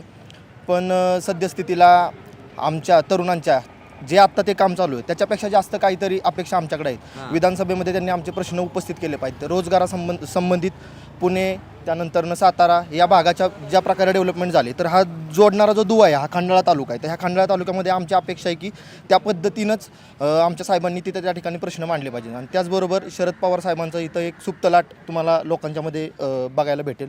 आणि सगळ्यात महत्त्वाचं, या ठिकाणी सावित्रीबाई फुले यांचा हा जन्मस्थळ असणारा हा मतदारसंघ आहे आणि पहिल्यांदा या ठिकाणी महिला उमेदवार दिला, ही आमच्यासाठी एक अभिमानाची बाब. म्हणून आम्ही एक अभ्यासू विद्यार्थी किंवा एक या समाजाची जाण असणारा, एक सामाजिक भान असणारा विद्यार्थी म्हणून मला ह्या प्रश्नाची खूप म्हणजे त्या पक्षाकडे माझा त्यासाठी कल आहे की या ठिकाणी एक महिला रिप्रेझेंटेशन, सावित्रीबाई फुले ज्या ठिकाणी ज्या जन्मस्थळाहून ज्या जमिनीनं त्यांना या ठिकाणी उपजत जी हे दिली, उर्मी दिली, त्या जमिनीमध्ये आज पहिला महिला उमेदवारांना भेटते. महिला उमेदवार तर दिलाय, मात्र त्याच उमेदवाराला जरा आम्ही मतदारसंघाचा आढावा घेत असताना बऱ्याच लोकांकडनं अनोळखी चेहरा आहे, अजूनही काम नाही आहे किंवा नवीन चेहरा आहे, का संधी द्यावी असा प्रश्न आला. काय सांगाल त्यांच्याबद्दल? संधी नवीन आहे म्हणून संधी न देणे हा समाज असं म्हणजे आपला समाज अशा प्रकारे वर्क करतच नाही. प्रत्येक वेळेला उलट नवीन संधी देणे, आपण जोवर आपण प्रयोगच करत नाही किंवा नवीन रसायनच आणत नाही तोवर आपल्याला नवीन आत्तापर्यंत जे घडले त्यापेक्षा वेगळं कधी बघायला भेटणार. काय प्रलंबित प्रश्न आहे असं वाटतं? प्रलंबित प्रश्न काय आहेत असं वाटतं? प्रलंबित प्रश्नांचं लिस्ट आहे मोठी. हे सगळे विद्यार्थी जे आहेत त्याच्यानंतर जे बेरोजगारी हा सगळ्यात महत्त्वाचा मुद्दा या ठिकाणी आहे. बरं, या भागात गुन्हेगारी आहे का? नाही, खंडाळा तालुका गुन्हेगारीच्या बाबतीमध्ये खूप म्हणजे आदर्श तालुका आहे की गुन्हेगारीची पर्सेंटेज खूप कमी. खंडाळा पोलीस स्टेशनमधून सुद्धा तुम्ही डेटा घेऊ शकता. खंडाळामध्ये गुन्हेगारीचं प्रमाण खूप कमी म्हणजे आणि शिक्षणाच्या बाबतीत पुढारलेला हा तालुका आहे. त्याच्या बाबतीत काहीच विषय नाही. फक्त जे शिक्षणातून बाहेर पडणारी एज्युकेशन फॅक्टरीमधनं बाहेर पडली मुलं, पण पुढे त्यांचं एज्युकेशन झाल्यानंतर जे हाताला जे काम लागतं त्यानंतर तरुणाईला आपण सकारात्मक दिशा देऊ शकतो. ते जर आत्ता त्याचा परिणाम जाणवणार नाही, पण ती जर लिंक मिसिंग झाली तर त्याचं गुन्हेगारीचा तुम्ही जो मुद्दा उपस्थित केला त्याचा नक्की त्याच्यामध्ये परावर्तन नक्कीच 100% होऊ शकतो. नक्कीच. ही सगळी तरुणाई आहे आपल्यासोबत. मित्र, काय सांगशील, काय आता काय करतोयस तू सध्या? आता मी एस वायला आहे. एस वायला कुठला कॉलेज? सुशीलाताई शंकरराव गाडवे होय, महाविद्यालय खंडाळा. बर. काय बॅकलॉग लागलेत काय? नाही बॅकलॉग, फुल पास. फुल पास आहे. क्लिअर केलंय? क्लिअर केलंय. काय आता इथून पुढे नंतर काय करायचं ठरवलंय तू? काय करायचं ठरवलं? व्यवसाय टाकायचा. व्यवसाय कशाचा? कशाचा? खताचं दुकान टाकायचं. खताचं दुकान. काय रे मित्र, भाव आहे का शेतकऱ्याच्या मालाला? आहे की भाव आहे. व्यवस्थित शेती केली तर सगळ्याला भाव. व्यवस्थित शेती ऑर्गॅनिक शेती केली पाहिजे. हां, अरे सगळ्यांनी ऑर्गॅनिक केली पाहिजे, ते सगळं ठीक आहे. आपण म्हणतो लाख शेतकऱ्याला भाव भेटेल, असं भेटेल, पण असं डायरेक्ट असं बाजारात आलो की असं वाटतं की मग सरकारने आपल्यावरती लय मोठं डोंगरच कोसळलं. काय आता काय सगळी महागाई वाढते, हे पण वाढले पाहिजे, हाला पण दिलं पाहिजे, शेतकऱ्याला मला भाव दिला पाहिजे. माणसांनी किराणा माझ्या दुकानात गेल्यावर माणूस म्हणत नाही की 20-36 रुपये किलो कशी साखर आहे, कमी करा, काय करा.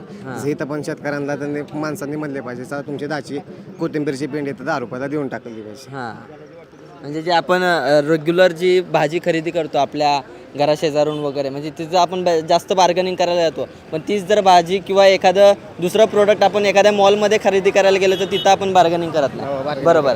आता ही सगळी मंडळी तर जमलेलीच आहे. बरं मित्रा, तू काय सांगशील, काय प्रश्न आहेत तुमच्या मतदारसंघात?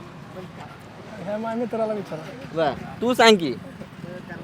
बरं, आपण सगळ्यांनी दिवाळी साजरी केली आहे. या ना, या. आपण सगळ्यांनी आता दिवाळी साजरी केली आहे, फराळ वगैरे सगळ्यांनी मस्त जोरात खाल्ला असेल. बरं, आता काही प्रश्न आहेत, जर थोडेसे इंटरेस्टिंग प्रश्न आहेत, कारण की तरुण आहेत म्हणल्यावरती काही इंटरेस्टिंग झालंच पाहिजे. तर काय सांगाल, महाराष्ट्राच्या राजकारणातला सुतळी बॉम्ब कोण? सुतळी बॉम्ब उद्धव ठाकरे. उद्धव ठाकरे. बरं, तुम्हाला काय वाटतं? उद्धव ठाकरे सुतळी बॉम्ब. फडणवीस. महाराष्ट्राच्या राजकारणातला फडणवीस हा सुतळी बॉम्ब. तुला काय वाटतं? एकनाथ शिंदे.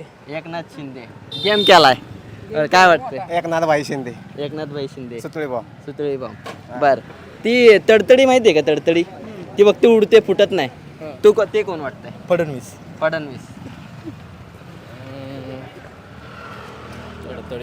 तडतडी राज ठाकरे. त्यांची इंजिन पेटली नाही अजून. संजय राऊत तडतडी. काय वाटतंय? संजय राऊत. सकाळी 9 वाजताची तडतडी.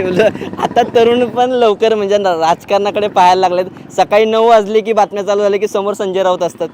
तर काय सांगाल? आता एक शेवटचा छोटा प्रश्न. नागगोळी माहिती आहे? नागगोळी. हां, लहान असताना नुसता दूर करायचा, पेटायचं काहीच नाही. नितेश राणे. काय वाटतंय? नितेश राणे. तुम्हाला? नाही सांगू. हां, असं कसं नाही सांगू शकत? बरं, झाड पाऊस नुसतं बघायला चांगला वाटतो.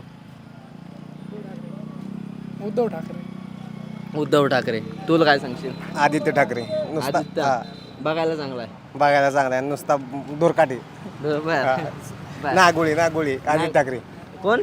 आदित्य ठाकरे. बर, या तरुणांनी आपली मतं व्यक्त केलेली आहे.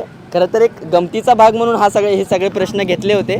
खरं तर तरुणांना पण आता सध्या राजकारणामधलं सध्याची परिस्थिती नेमकी काय आहे या सगळ्या गोष्टी माहिती आहेत. आता या सगळ्यांनी आपापली मतं तर व्यक्त केली आहेत. मात्र आता येणाऱ्या 23 तारखेलाच म्हणजेच विधानसभेच्या निवडणुकांच्या निकालात नेमकं काय गणित लपलं आहे. मी सध्या आता याच चहाच्या स्टॉलवरती सध्या बसलो होतो. ही सगळी ग्रामस्थ मंडळी या ठिकाणी चहा घेण्यासाठी आली होती. तर काय सांगाल, आम्ही तुमच्या मतदारसंघात आलो होतो, आपला वाई खंडाळा मतदारसंघ. आता आपण सध्या खंडाळ्यात आहोत. काय आता सध्या कुणाची हवा वाटते इथे?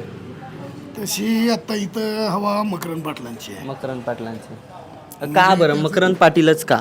त्याचं कारण असं आहे की मकरंद पाटील हे प्रत्येक व्यक्तीच्या व्यथा जाणणारे आहेत. बरं. प्रत्येकाबरोबर त्यांची नाळ जोडलेली आहे. नवीन कुणीही जरी उमेदवार असला तर त्याचा नवीन आहे तो, म्हणजे त्याचं जे कार्य आहे, प्रत्येक संस्था आहे ते आत्ता सगळ्या आबांच्या ताब्यात आहे. आणि आबांचं काम असं आहे की कधीही कुठल्या पार्टीचा माणूस आहे, कुठल्या पक्षाचा आहे हे आबा कधी बघत नाहीत. आबांच्याकडे एखादा माणूस काम घेऊन गेल्यानंतर आबा ते काम त्या माणसाचं काम म्हणून काम करतात. तो कुठल्या पार्टीचा आहे, पक्षाचा आहे, त्याला कधीही आजतागायत त्यांना विचारलं नाही. म्हणजे आमच्या तालुक्यात कुणाला विचारलं तरी ती लोक सांगतात. एकूण काय तर जनसंपर्क चांगला आहे.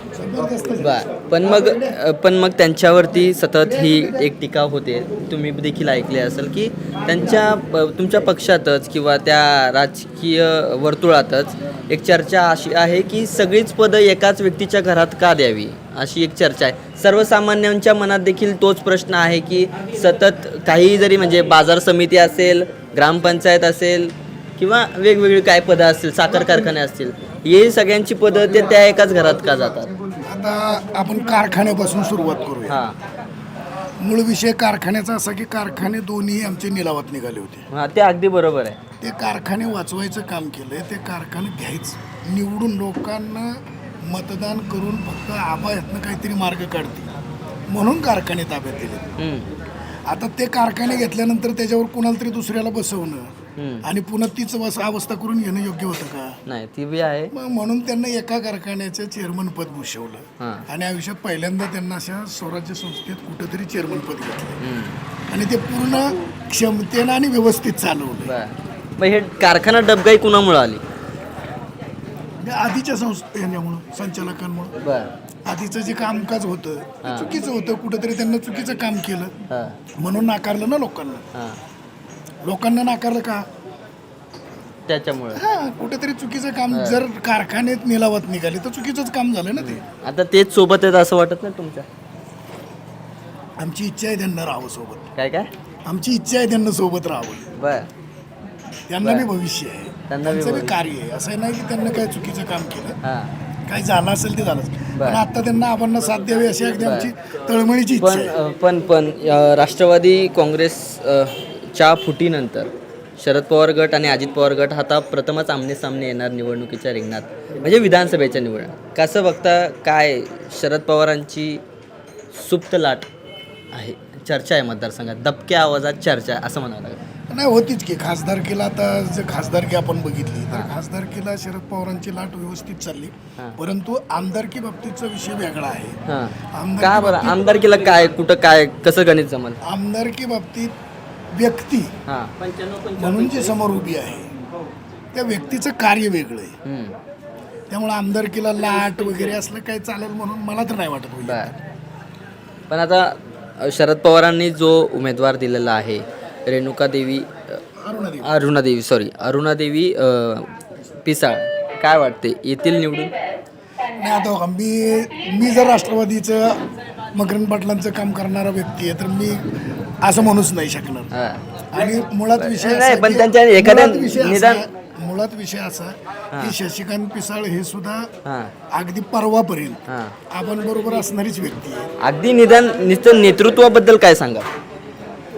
सांभाळू शकतील वाई खंडाळा? नाही सांभाळू शकत. नाही सांभाळू शकत. नाही सांभाळू शकत. ठीक आहे. जर वाई खंडाळ्यातून आमदार झाले पिसाळताई तर ते या मतदारसंघाचं नेतृत्व करू शकणार नाही अशी भावना या दादांनी व्यक्त केली आहे. दादा, तुम्ही काय सांगाल, कुणाची हवा आहे? मकरंद आबांची. मकरंद आबांची. काय कारण सांगाल? आबांचं कामच तसं आहे, सामान्यपणे गावागावापर्यंत आवाज जातात. एकूणच काय तर आबांचं काम हे अगदी तळागाळापर्यंत पोहोचलेलं आहे.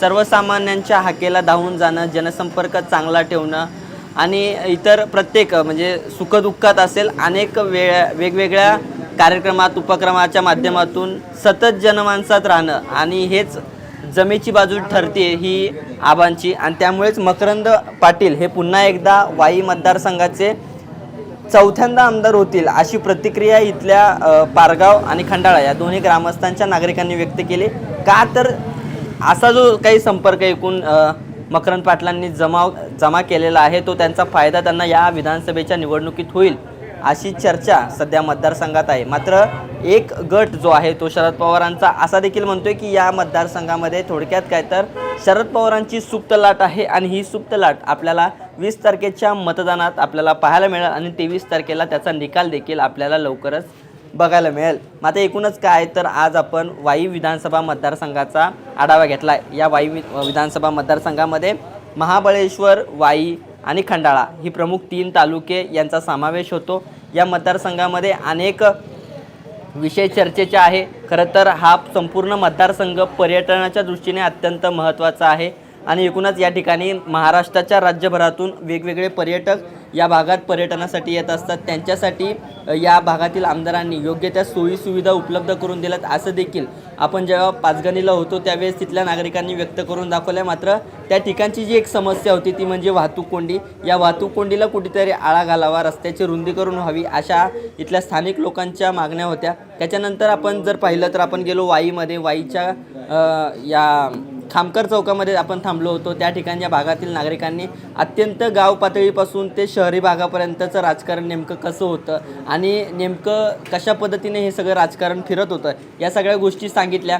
एकूणच काय तर सर्वसामान्य लोकांच्या बोलण्यातून एक कळालं की सर्वसामान्यांच्या मनामध्ये एक रोष आहे की जर सगळीच जी काही स्थानिक स्वराज्य संस्थांमधली असतील किंवा गाव पातळीवरती वेगवेगळ्या संस्थांमधली जी काही पदं आहेत ती नेमकी एकाच गावातल्या म्हणजे एकाच घराण्यात देण्याचा रोष जो आहे तो जनमानसामध्ये पाहायला मिळतो आणि ती एक पॉझिटिव्ह गोष्ट आहे ती शरद पवार गटासाठी. त्यामुळं त्याच्याच आधारावरती पुढची निवडणूक लढली जाईल का याकडे आता सर्वांचं लक्ष लागलेलं आहे की आता ह्यांचा म्हणजे मकरंद आबा पाटलांचं जर सांगायचं झालं तर त्यांची जी जमेची बाजू आहे ती देखील आपण सांगितलेलं आहे. एकूणच काय तर आता येणाऱ्या 20 तारखेला मतदानाच्या स्वरूपामध्ये हे सर्व मतदार आपला कौल जो आहे तो या मतदानाच्या पेटीत बंद करतील आणि 23 तारखेला आपल्याला जो निकाल आहे तो सगळा स्पष्ट होईल.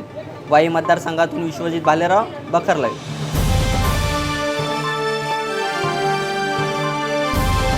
समाजकारण, प्रशासन आणि राजकारणातल्या अचूक विश्लेषणासाठी बखर लाईव्हच्या सोशल मीडिया प्लॅटफॉर्म्सना लाईक, फॉलो आणि सबस्क्राईब करा.